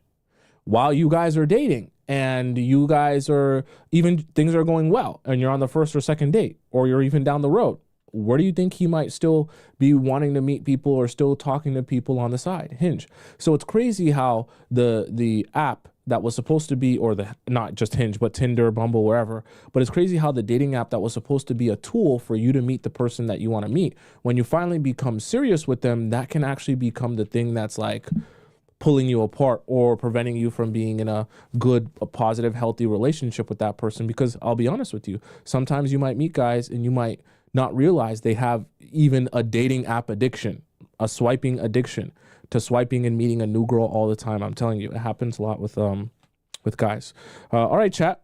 Let's hop into our next segment. I know that was really long, but honestly, Casey, she told a good story. She wasn't boring here. That was very interesting, very detailed. Let's hop into our next segment here, chat. For those of you who know what time it is, okay, I want you to spam it up in the chat if you know what time it is. For those of you who are new here, you're in for quite a treat, okay?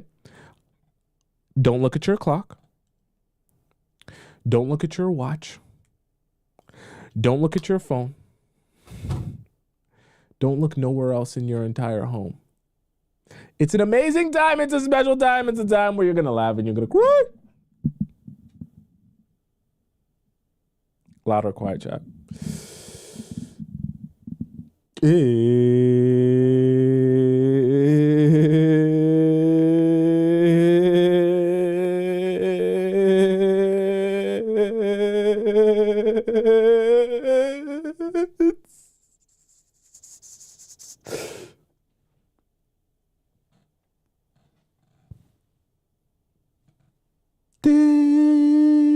Discord time. I did quiet this time, chat. Okay. Let's hop into our Discord section of the show. For those of you who don't know how this works, Discord time is essentially where all the amazing members of our Players Club Discord community get an opportunity to ask me a question about their relationship or their situationship, and I answer it live on the show. Now, it is in the free section. You can send in your question by going to the link in my bio if you're watching this on TikTok, or in my description if you're watching this on YouTube. Click where it says Players Club Discord, and then you can drop your question into our free section, and I'll respond to it on a first come, first serve basis. So obviously you can see there's a lot of questions there. I'm only one person, so it's probably going to take me a few shows to get to your question if you ask it in the free section today. But if you're an impatient person, you don't want to wait for your question to be answered, we also have what we describe as our premium relationship advice forum in our Discord. So the way that you access that is by going to the link in my bio if you're watching on TikTok, or in my description if you're watching on YouTube. Click where it says premium Discord question, and then when you click that link, you'll be able to go into, you'll be able to donate to the show, and then also type in your Discord username and the title of your question. Then when you drop your question in here in our premium section, I skip the line, or I let these people skip the line, and I answer their questions before I go into the queue of the free section. Okay, so think of it like a skip the line pass at a theme park. For those of you who are like impatient, you want to get your question answered right now. Okay. Now the other way to submit your question is if you have a private question for me that you want to ask me because you don't want your information to be read out on the show, you can also ask me a private question. This link is in our Discord here. It's also in the link in my bio on TikTok, or in my description on YouTube.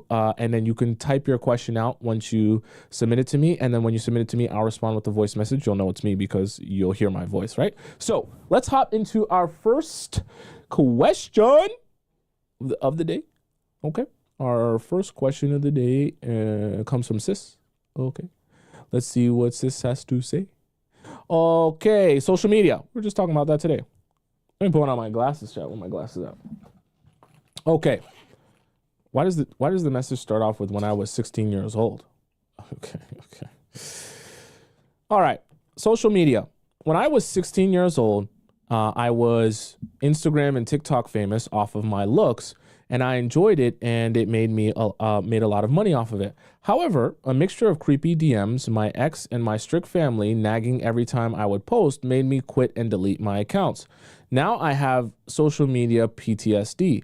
I haven't had any posts up for 6 years. Okay. And when I do ever post, I archive it a day later. I want to get back into it. However, my sister usually takes pictures of me, and she's in Lebanon while I'm in the US. I told my boyfriend he's not against it, and he said he will use his friend's really nice $8,000 camera to take nice pictures of me, and he will take me to bougie places, but that would make my parents know I travel with him, and they would unalive me if they found out, so I can't really post the places he takes me. He also says he wants to have my Instagram password, and restrict what I'm able to wear in my post. You should, okay, if you guys can agree on what you want to wear versus what he thinks is appropriate, then you also have misalignment there, because you guys should be on the same page about that. I'm not like, I don't think that there's anything wrong with him feeling like, hey, certain things that you might wear might make me uncomfortable, but I feel like you should also genuinely within your heart feel the same way towards that ideology that like, hey, yeah, I'm not going to dress, super crazy or anything inappropriate, but I definitely still want to wear things that I feel good in and look sexy in. If there's a balance there where both of you guys agree on that, then that's fine. But if you feel like, hey, he shouldn't have any say over what I wear or how I dress or what I do, and he feels like he should be restricting you, then there's a problem there. You guys aren't in alignment there, right? The Instagram password thing is too much, though. In person, he doesn't complain about my style. He says he likes it a lot, but he prefers old money on me. So he probably is referring to a more moderate way of dressing. That's what I'm imagining he's trying to say. But in pictures, he doesn't want me wearing my style so men don't look at me pineapple-y. My usual style has a lot of clothes that show off my figure, like low-cut skirts, short dresses, crop tops, etc. I think I look good in old money too, but I like my style as well. However, he won't let me post anything, even if there's the tiniest bit of cleavage showing.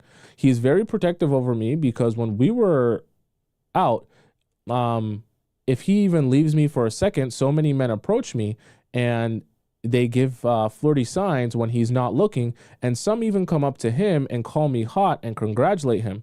He's beat up a few men over it. Okay, all right. That got me thinking, is it even worth it? I don't want to make him feel uncomfortable, and it does take a bunch of effort anyways. What do you mean? Do you think I should just continue staying a social media ghost and focus on med school? I was also thinking of starting a workout and food page because I can probably profit off it, but that would require me to show off my body, which my boyfriend would probably not be comfortable with. How would starting a food page require you to show off your body? A workout page, yeah. But a food page that would not require you to start off. What are you doing? Cooking with Kaya? You don't have to do it like that. You can just do it. You just focus on the cooking. He does already send me really good weekly allowances and buys me everything I want. So maybe I should just live off that and focus on med school. Well, I'll say, okay, you ask these questions sometimes as if you want me to tell you what should make you happy.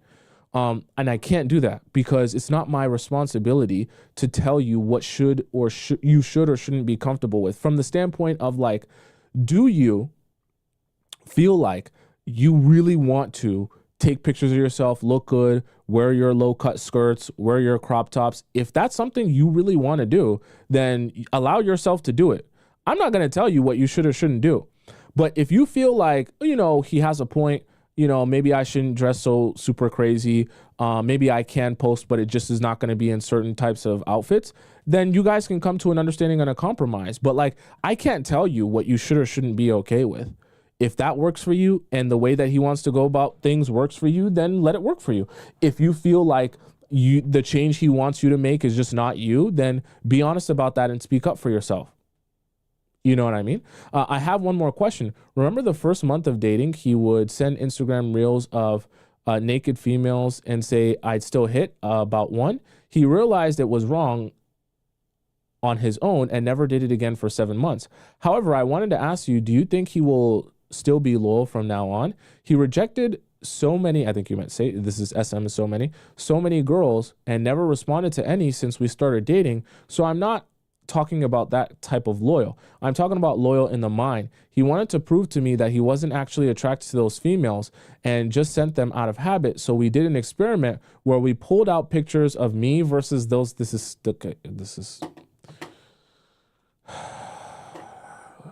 Where we pulled out pictures of me versus those girls. He stayed soft to their pictures and immediately got hard to mine. What are we doing here? What are we doing here? What are we doing here? What is this?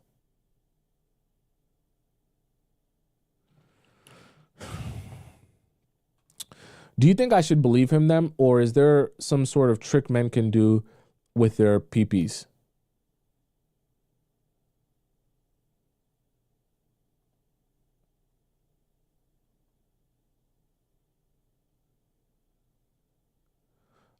Okay.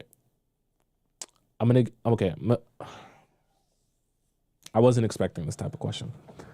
Let me have a real conversation with you. The reality of it is, whether it's you, whether it's Jennifer Lopez, Angelina Jolie, whether it's Beyonce, whoever it is, okay? In relationships with real human beings, the reality of it is when your partner starts dating you, they do not lose the ability to be attracted to other human beings. Okay, I know it's hard to accept. Oh my God, I can't believe it. My partner would ever look at someone and think they're actually attractive. That's real life. Okay. When we grow up and we mature, we have to realize that just because our partner might find other people attractive, that doesn't mean that they're going to act on it. And it's actually perfectly okay and normal for them to go out into the world and still be able to recognize that other people are attractive even though they're dating and with us. Okay? There's nothing wrong with that. It's not a crime. The reason I'm saying that is because right now I worry that you're living in a fantasy land where you're so insecure about the idea of your man possibly being attracted to another woman that you're like almost you're doing all these weird tests and experiments to almost like confirm to yourself he has absolutely no attraction to any other woman except for me. That's just unrealistic. Like, he will see other women and be attracted to them. Does that mean he's going to act on it? No. Does that mean that he's going to cheat on you? No, not necessarily. He can have the discipline to recognize this woman is attractive, but I'm still not going to do anything about it, talk to her, be flirty with her, do anything inappropriate just because I find her attractive, right? That's how mature people go about their relationships.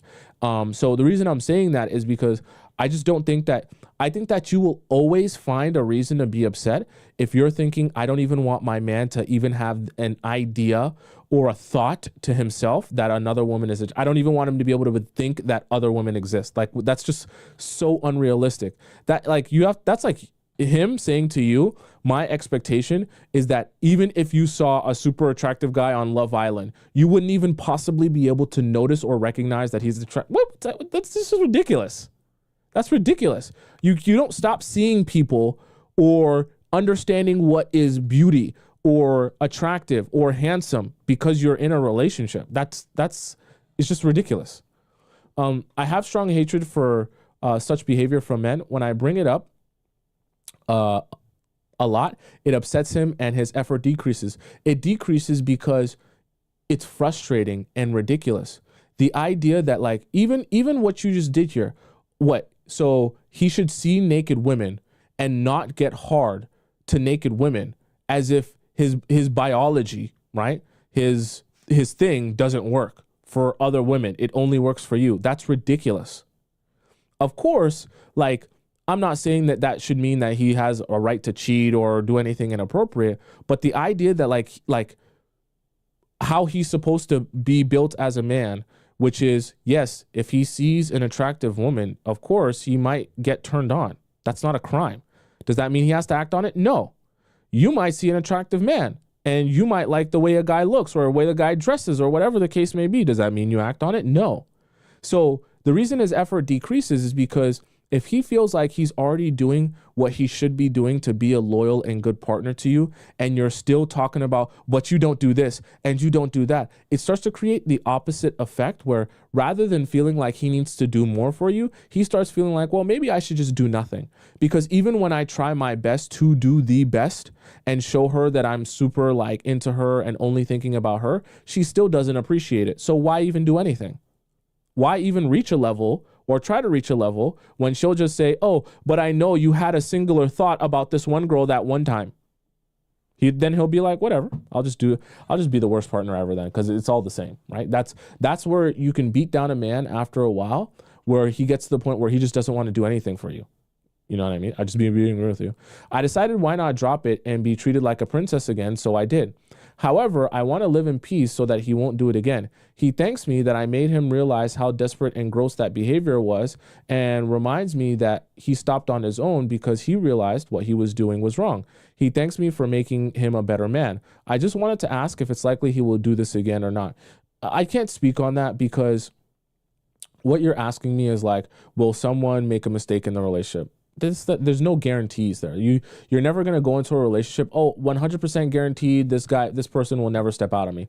100% a guarantee this person will never cheat on me. Whether you're a guy or a girl, that's not a realistic way to go about the relationship. You just have to understand, I'm going to do my part to be the best partner that I can, and also set boundaries and also make sure there's open communication in my relationship. If my partner chooses to step out, do something inappropriate, do something behind my back, I'll eventually find out, at which point I'll adjust based on my new future information and situation. You can't waste a bunch of time and energy thinking about what if this happens one time in the future, hypothetically. It doesn't help you in any capacity. I don't know how rich he is or what? Sorry, I don't care how rich he is or how much I love him. I don't tolerate that behavior.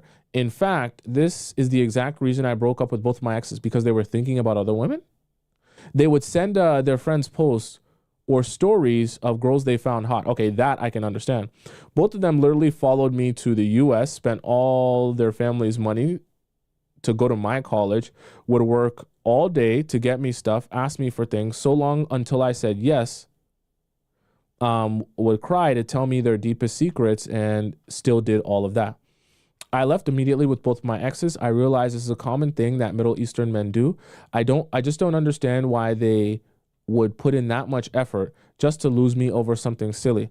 My boyfriend literally asked ChatGPT 2 to 3 years ago how to DM a Lebanese girl when he first saw me, and tried to find me ever since he saw me. I didn't have a social media account, so he would go to the gym every day at all times of the day to find me. But I had also switched gyms at the time, so he never saw me. Last year, when I got a new Instagram account, he immediately DM'd me and asked me out. My exes also had a similar obsession over me, and I know from mutual friends that they still cry over losing me, and they're both still in love with me. I don't understand what is the drama with these men. Is it difficult to not send pictures of other females to your friends when you're in a relationship? It seems happy to me that they want to share hard ones. That's not really it, but I get what you mean.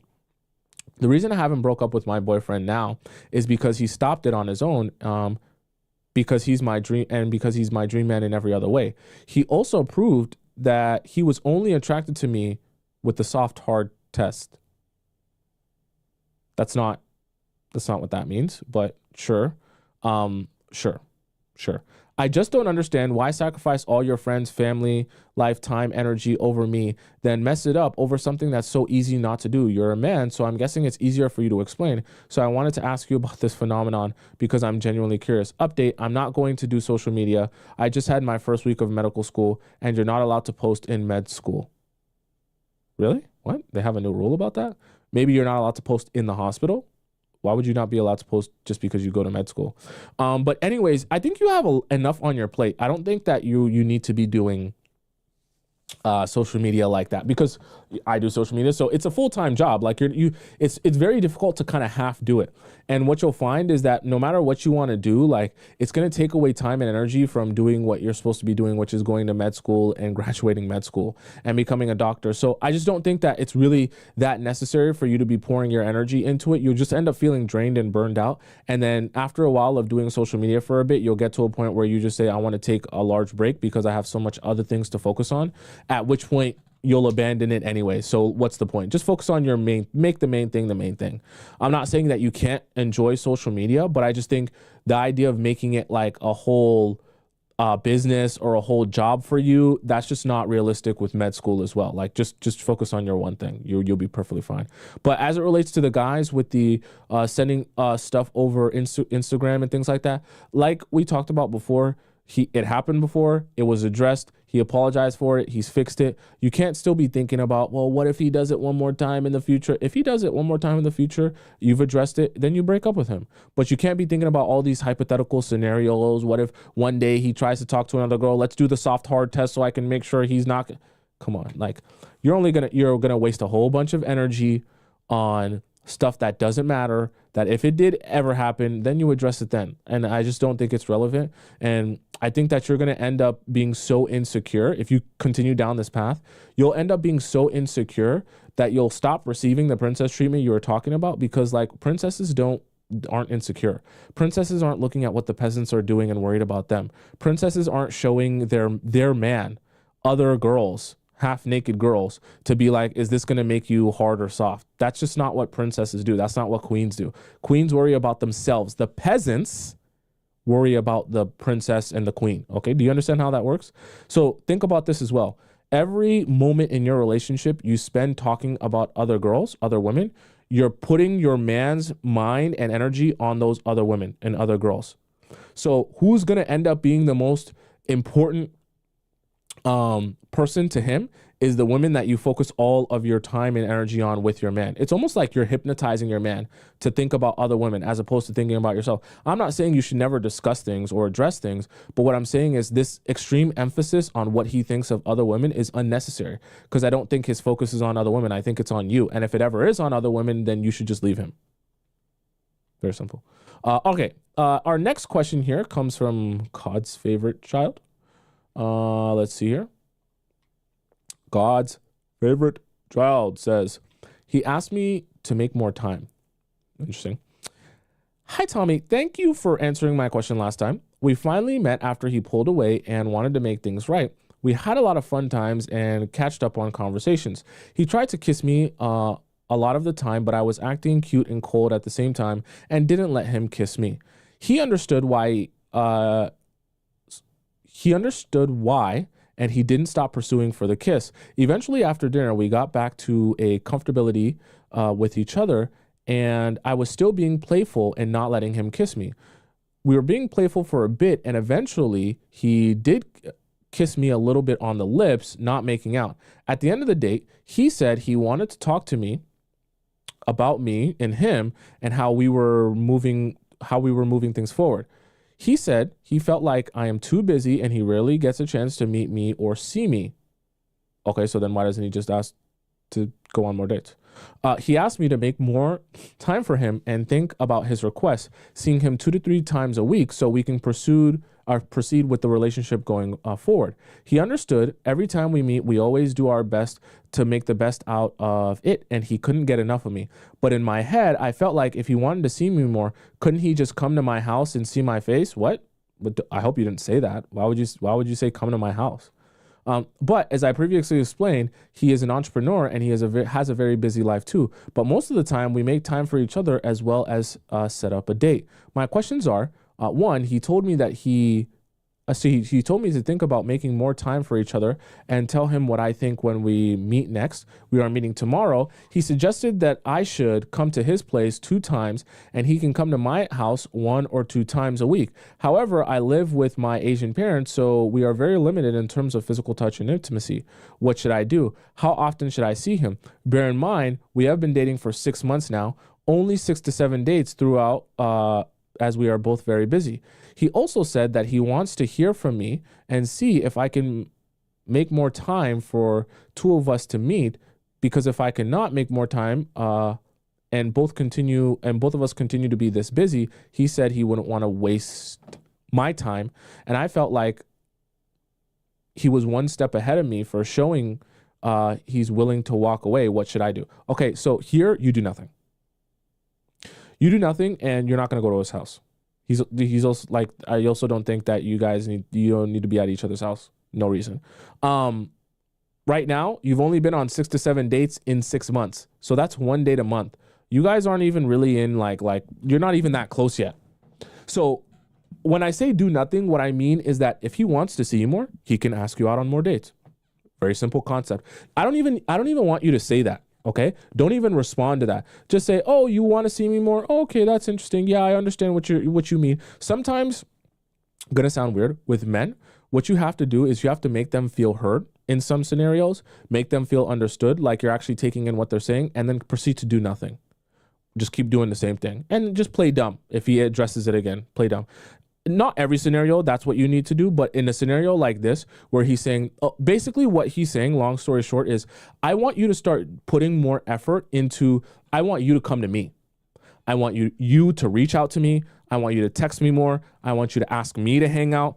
I want you to be more available to me. All of these things for me. That's what he's basically asking.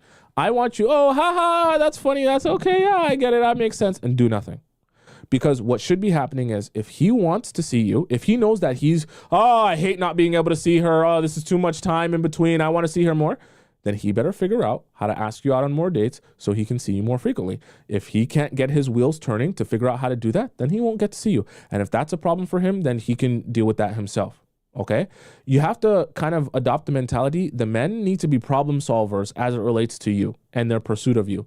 He wants more of your time. He better ask for it, or he better figure out a way to make it more convenient for you so that he can get more of your time, right? And get his wheels turning that way. If he really because this is the great part. about not saying anything, not doing anything, and letting the men come to you and bring things to you. He's the one that brought to you, I want to see you more. So he's the one that needs to figure out how to see you more. When you do nothing, you have no responsibility here. You're not the one that asked to see him more. He wants to see more of your face. So you want to see more of my face? You better figure out how to do that. And if you're going to figure out how to do that, it's got to be in a way that works for me. I'm not coming to your house. Better figure out a different way. Too sad. You want to cry about it? That's too bad. I'm not coming to your house. You're not coming to my house. My parents are home. Figure out something else. You're desperate to see me. If that doesn't work for you, okay, I have no problem with that. I'll move on with my life. If you are so desperate to see me, you need to be with me, you need to spend time with me, you can figure out a way to see me that's not at your house and is not at mine. And you just leave it there. I'm not even saying, don't even say that. You just say no, you just deny these other hangouts, and he better figure out if he wants to figure it out. Number two, how to pressure him. You don't pressure a guy. You don't pressure a guy. That's number one. That he needs to make a move and commit to me. I can tell he's very intentional with me and getting serious, but I'm getting a little anxious as I don't know when he's going to make us official. You don't pressure a guy at all. Never. If you get to a point where you feel like, okay, we've been seeing each other for a year and we're still not going anywhere, then you break up with him. And in the relationship, you never pressure a guy. You never beg for more time. You never beg for more attention. You never beg for him to take you more seriously or take this relationship. You let him do exactly what he feels is best to do. If he feels he's not ready to commit to you or talk about commitment or talk about taking it to the next level, let him be there mentally and spiritually. Recognize that as the truth, accept that as the truth, and then move accordingly. If you feel the need to end the relationship because it's being strung along for too long, then end the relationship. But you do not pressure a man, because you will regret it either way. If you pressure him and he denies you, you'll feel like an idiot. If you pressure him and he capitulates, he's like, okay, sure, we can be together. We'll start dating now. We'll be boyfriend and girlfriend. Later on the line, when you try to hold him accountable for doing you wrong or disrespecting you, he'll say, we're not even here because of me. I'm here and I did this because that's what you wanted and I didn't want to upset you, right? I'm dating you now because you wanted to date and I just didn't want you to be upset anymore. I just wanted to shut you up. I promise you, he'll blame it on you for pressuring him into getting into this relationship down the line when he starts bringing up how he's unhappy or how things aren't working out for him. Don't do it. Don't waste your time or energy doing that with a man, okay? Let's go on to our next couple of questions here. Definitely got lots of these free questions here, okay? So, first things first. Just? Did we do just this? No, I don't think we did this one. Dating medical school. Okay. We got a lot of med school students here. Maybe I'd be attracting a lot of the med school students. That's interesting. Hi, Tomisin. I'm 23 in med school. There is a guy in my med school that I think has interest in me. He is in the same Christian medical student organization as me. Damn, that's okay. That's quite interesting. It's a Christian medical student organization, very niche. As me and was flirting with me and talking with me as I walked into the library and he walked into class. But this got me thinking, I would totally love to date a medical student or a resident since I know they will understand my time constraints with studying, etc. And they would at least make as much money as me and hopefully even a little bit more. But if I were to date this guy or any other men, I'm not really sure how it would work because of their finances. What? Excuse me. In my ideal world, I wouldn't pay for the first date or any date if possible. And I would want my boyfriend to do romantic gestures like buy me flowers every once in a while. That's another one with that. But I fear that if I date a med school student, they might not have the finances and not try to do such things either as an excuse or as a real reason. I still want this and deserve to feel romance by my partner, but I also don't want to come off as crazy or unreasonable. What do you suggest? How will I be able to see genuine effort with maybe some financial constraint versus men using that as an excuse? Well, okay, if you're dating men in medical school though, let me finish your question first. How do I prevent medical school students from using the excuses of time and money? Like obviously in medical school, those are are sometimes valid reasons, but I also want to avoid men using it as a crutch to not put in any effort. Any advice? Also, how many dates is fair game for him to pay before he suggests I start paying for things? With other men, I usually like them to pay for everything, but I'm not sure if this is too far for med students. So here's the thing, Jess, from my understanding, most med school students, if they're not being supported by their parents, like, med school is not one of the things that you get into as my family is struggling and I'm going to med school to bring my family out of poverty. It kind of sounds weird, but like, med school is just too expensive for people to be pursuing it that are like, their family is cash strapped. Do you get what I'm saying? So how is it? What I'm trying to say here is, I don't think that the money issue will be like a money issue from the standpoint of the person is broke. Now, are you guys going to be going to Nobu every day? Probably not. But also ask yourself, like, what is your desired outcome here? Like, you're saying you want to pursue someone, or you would want to be in a relationship with someone ideally who's in med school. There is going to be time constraints, though. That's just the reality of life. Like, there's no version of reality for you where you'll date someone else who's also going to, assuming they're in med school to be a doctor, that's not going to have time constraints. So I don't know what you're expecting there. As it relates to money, sure, when people are in university, they have less money, they're students, but then what do you want here? Are you looking for a relationship? If you are, and you're looking for that princess treatment, how many guys are you going to find that are in med school but also have funds extensively? Probably not many. So you're kind of asking the wrong question, because you're saying you want to date someone who can basically pay for everything, but you also don't want to date a student who doesn't have money to pay for everything. Well, then you kind of need to change the type of people that you date then. Maybe then instead of dating medical students, you start dating doctors who are already practicing, if that's the case, because your expectations aren't aligning with the way that you're trying to go here, if that makes any sense. That's like, I'm trying to think of an equivalent for me as a man, right? But it's like, what you're expecting from the type of people you're pursuing is not necessarily realistic. I'm not saying that people in med school don't have any money, but like, if you want specifically a man who can pay for everything, then you shouldn't be going for students, period. You should be going for people who are working, because those are the people who are actually going to have funds to be able to do that stuff. The other thing about your question here is, there is nothing for you to do as it relates to like how to get a man to pursue you the right way that you like. What you need to do is you come to your dates with your existing criteria of what works for you and what doesn't, and what you need for the future of a successful relationship. Then when you meet a guy, you're learning him and learning and understanding, how does he go about relationships? How does he approach relationships? And what are his morals and values? As you're learning him, you then decide, does this work for me? Is this in alignment with me and what I want, or is it not? You don't ever force someone to be more like the type of partner you want. You figure out what type of partner you're looking for, and then when you meet people, you learn if that person is the type of partner you're looking for or not, if they're aligned in that and with you. So, because that's the thing about, your question here is kind of structured as like, okay, how do I get them to want what I want? You don't. You find someone who already believes the same thing that you do. So when you meet your ideal partner, you should be meeting someone who is like, oh, I believe in the idea of providing for my woman. Like, I don't want her to be paying for stuff. I don't want her to have to worry about anything. I want to be able to take care of her. You should be dating someone who has that mind frame. Here's the other thing, just that I'll leave with you. The last thing to think about. You're in med school. You want to become a doctor. You also want a man who will pay for everything.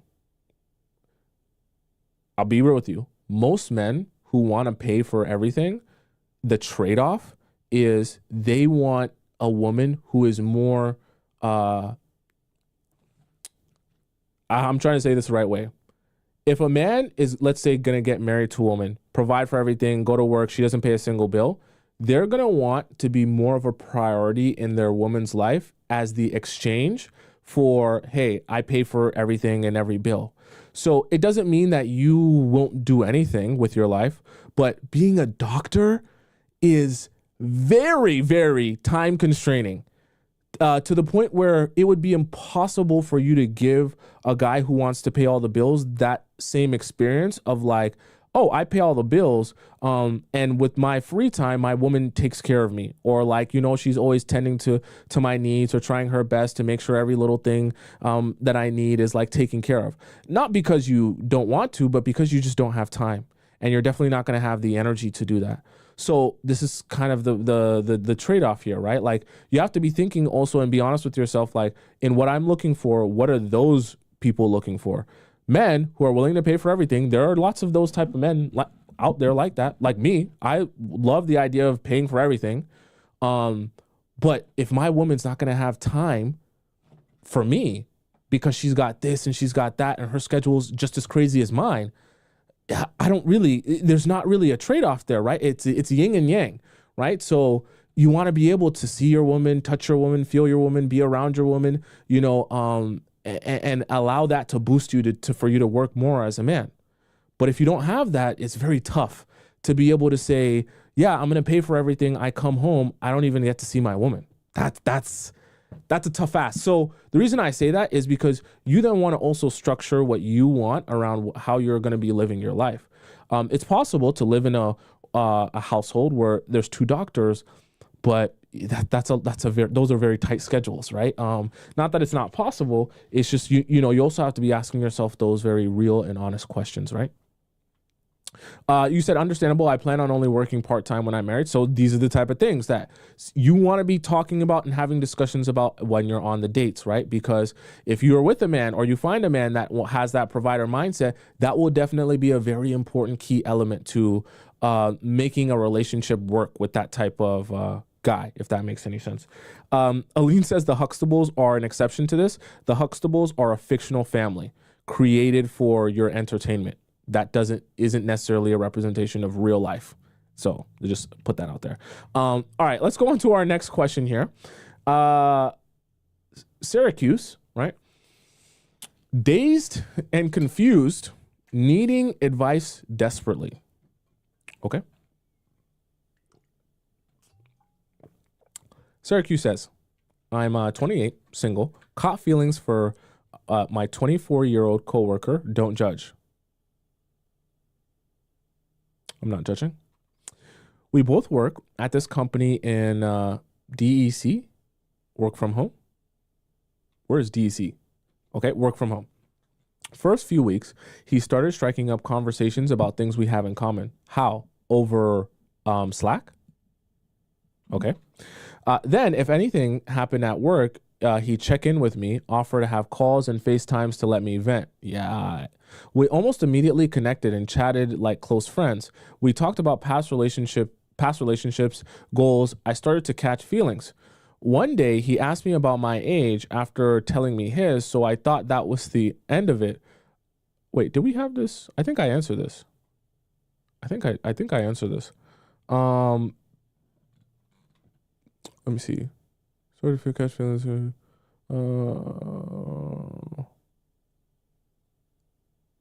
Being friendly on chats. We live in different countries. I did. I remember I answered this. I think this was a repeat. Days, I'll get the show where I answered your question because I remember this question and I'll answer it again. I'm pretty positive that I did that one. What is this? Did I do this one? This ain't in the right order. I don't think I did this one. Let me do this right now. Anniversary and birthday gifts. 26. This is from Lovely Lisa. 26, married to a 28-year-old. We dated for about 1.5 years and were engaged for almost 1.5 years. Okay, so 3 years together. Okay. We have now been married for 10 months. I haven't ever really bought my husband actual gifts for his birthday or anniversaries. Why? I usually wrote very sentimental cards, decorated his apartment, bought a cake. Oh, there's nothing wrong with that. Or sometimes even bought something small like socks or a new wallet. Okay, that's fine. There's nothing wrong with that. But I know in my last post, you said I should buy him gifts. This is what I was thinking. Please let me know your thoughts. Anniversary, a thoughtful handwritten card telling him how much I love being married to him. Sure, that's fine. Cute lingerie set. Okay. Honest question. Is your man actually into lingerie? Some men, I'll be honest with you, are not into lingerie. Not that they think it's nasty or disgusting, but some men, lingerie is just not their thing. They would rather see you in something else. Everyone's a little bit different. So is that what he likes? If that's what he likes, then for sure that's a present. If it's not, then yeah. Vibrating panties. Another question. Is your man on that freaked out level? Because you might get him vibrating panties and he might be scared. Okay, he might be like, what are you doing? I don't know about this, right? Is that the freak level he's on? If that is so, then this will be a nice gift. If it's not, that's not, it's not gonna work how you think it's gonna work. Personalized hoodies that have our names on it, favorite Bible verse, and wedding date. That's quite the contrast. You vibrating panties and a Bible verse. Interesting. Okay. Birthday, some hookahs. Okay. Nice comfy sneakers for our hospital shifts, about $200. A Nike Tech. There you go. Nike Tech set, athletic wear. Sorry, Nike Tech just makes me think of YNs. Custom golf shirts with our new last name. Okay, that could be cute. I think that's a cool one. Custom pickleball paddles. Does he like pickleball? Custom golf balls. If he golfs a lot, that would be a good one. Okay. Someone said vibrating panties for the guy to wear. No, for her. For context, he's really into golf. Pickleball, tennis, nerdy things. Those aren't nerdy. I could also buy him a new golf club set, but they're very expensive. And you could buy him, I believe though, you can buy him one club. You don't have to buy him a whole set. So you could just buy him like a putting, I don't know about golf, putting or a driving club, right? Just one. That's less expensive, right? Always buy them for future birthday, anniversary gifts. What do you think? Are these good gifts or is it a little bit too much? No, I think a lot of these are good. I might purchase him a set of golf clubs, though that's too much for his birthday, but I don't know if that'd be doing too much and I need to save quite a bit. I would say no, also because with golf clubs, I do know different brands make golf clubs a little bit differently, and he might have an affection for a specific golf club brand. So better to get him one club and then get his commentary on what type of clubs he likes and what type of brands he likes in terms of golf clubs, so that the next time if you ever do get a set, you know you get exactly what he wanted and was looking for. The worst thing that could happen is you spend $2,500 on a set and it's not the brand that he likes or the type of, you know what I mean? Because all the clubs are a little bit different in the way that they're designed and things like that. Just something to think about, okay? Let's do another question here. I want to definitely answer all you beautiful people with questions. Okay, so this one comes from Lotus. This one, yeah, we'll do this one. Random questions. Hey, Tommy. I just have a list of random questions for you because I love hearing your insights on different things. By the way, could you please one day do a solely Q&A Discord episode? I'll put it on my board. Is forgiving a cheating partner always a bad idea, or are there circumstances where you can move on? I always hear the argument that maybe if they were going through a difficult time like stress or grief, then maybe it may be possible to move forward. But the argument is, if your partner's way of coping with a difficult time is by cheating, then what happens the next time they have a difficult time? Personally, I don't think I could ever forgive someone for cheating, regardless of the circumstances. This is a case-by-case basis, and I think the most important factor on this is accountability. So do accountability from the standpoint of, if they cheated, did they come to you and tell you about this before you ever found out or had any clue? Or did you find out, have some clues, and then they got caught and then they admitted to it? Or you literally flat out caught them by putting all of the pieces together and then you found out that way? That, I think, is one of the biggest deciding factors to whether you should even consider going on in the relationship. Because someone who comes to you and tells you about it when you literally had no way of finding it out actually feels guilty, like legitimately feels guilty and legitimately feels wrong and legitimately feels like you need to know this information. That is someone that actually feels guilty. People that tell you they feel guilty when they get caught or they get put, in the corner and then they realize they have to admit it, those people don't actually feel guilty. That's not how that works. So in that scenario, I would probably, me personally, I'm different, chat, but Me personally, I'm never gonna stay with someone who cheats on me. As soon as I find out, it's cooked for them. I don't care who it is. But everyone's a little bit different, and I understand for women, it's a little bit harder to just walk away. But accountability is the biggest thing I'd say for that. Is it a red flag for men if a woman is super offline or private? Red flag. I'm talking private Instagram, less than 50 followers, doesn't post, no highlights at all. Like, you wouldn't really know what's going on in her life unless you talk to her. I always hear men say they want to grow to be low key, but like, how low key? Here's the thing. Being low key it can be good and bad. It's good from the standpoint of it allows you to keep a lot of mystery. It's also good from the standpoint that, like, if a guy ever wants to get access to you, the only way for him to get access to you is by actually talking to you or asking you out, right? So that's always a good as well.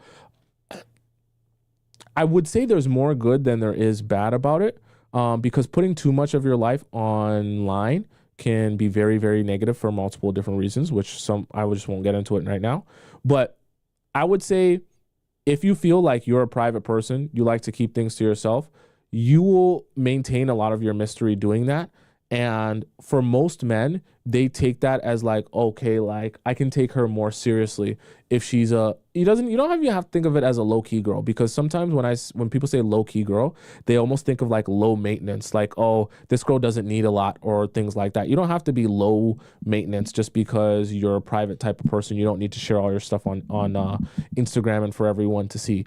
So just adopt the mentality that, hey, I'm confident in who I am. I don't need anything from Instagram. It doesn't benefit my life in any way to be on there, and then leave it at that. And I think that way, when you frame it that way, it portrays a whole lot of confidence that, like, I just don't need other people's validation. You know what I mean?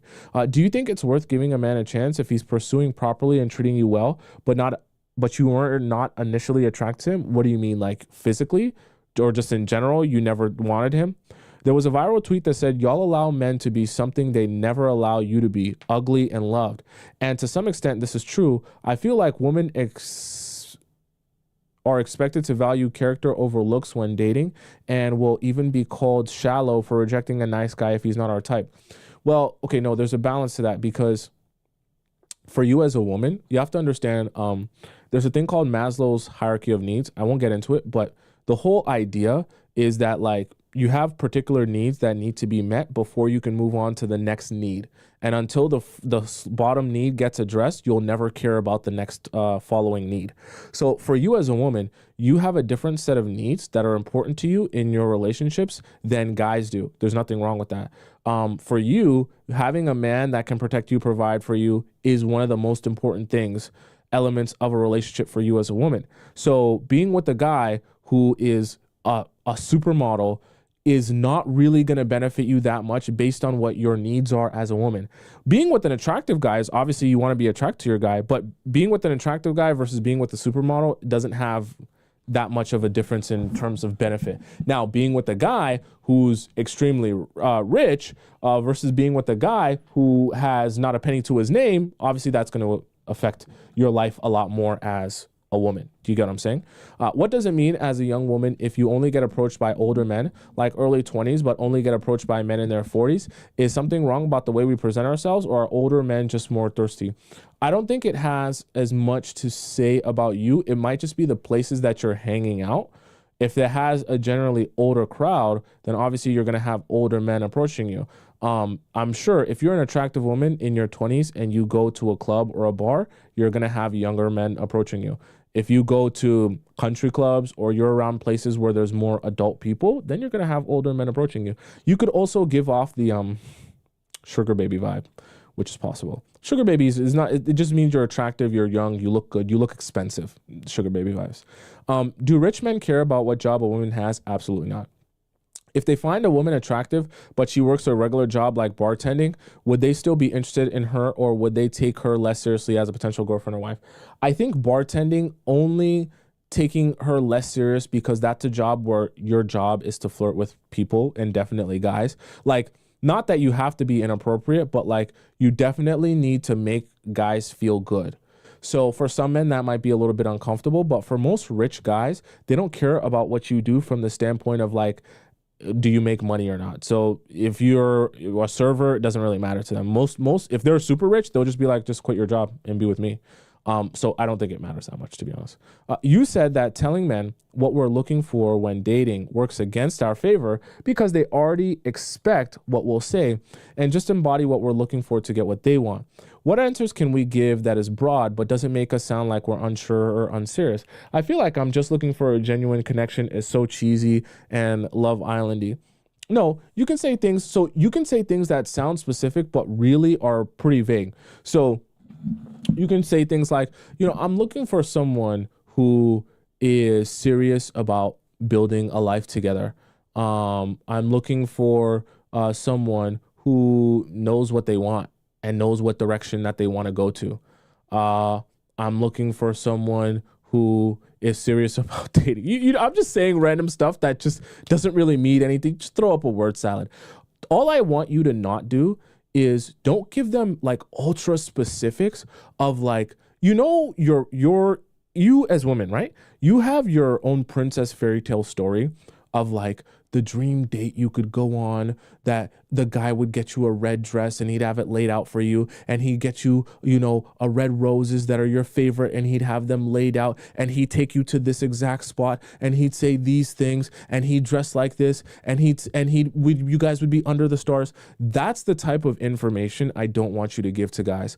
Those ultra specific dream scenarios, because then it allows guys to literally do exactly that, and then you feel like he's your perfect man. That's what I don't want you to give. You can give the super vague stuff that you hear on Love Island. I know it sounds cheesy and corny and generic. That's the point, though. He won't really have anything to go off of, and he'll be forced to just be himself, as opposed to you giving him that exact playbook for your perfect man, and then he can easily become that, right? Does that make sense? Someone said you give them the blueprint. Exactly.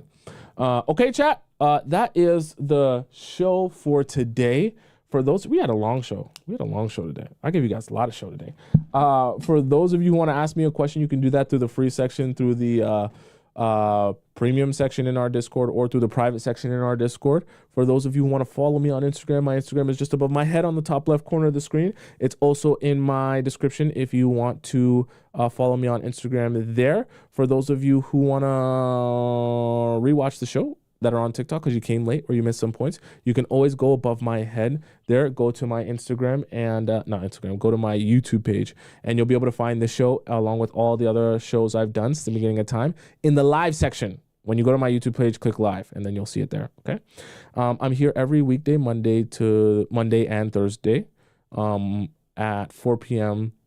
Eastern Standard Time. That's when I should be getting on. I'm usually a little bit late though. Okay.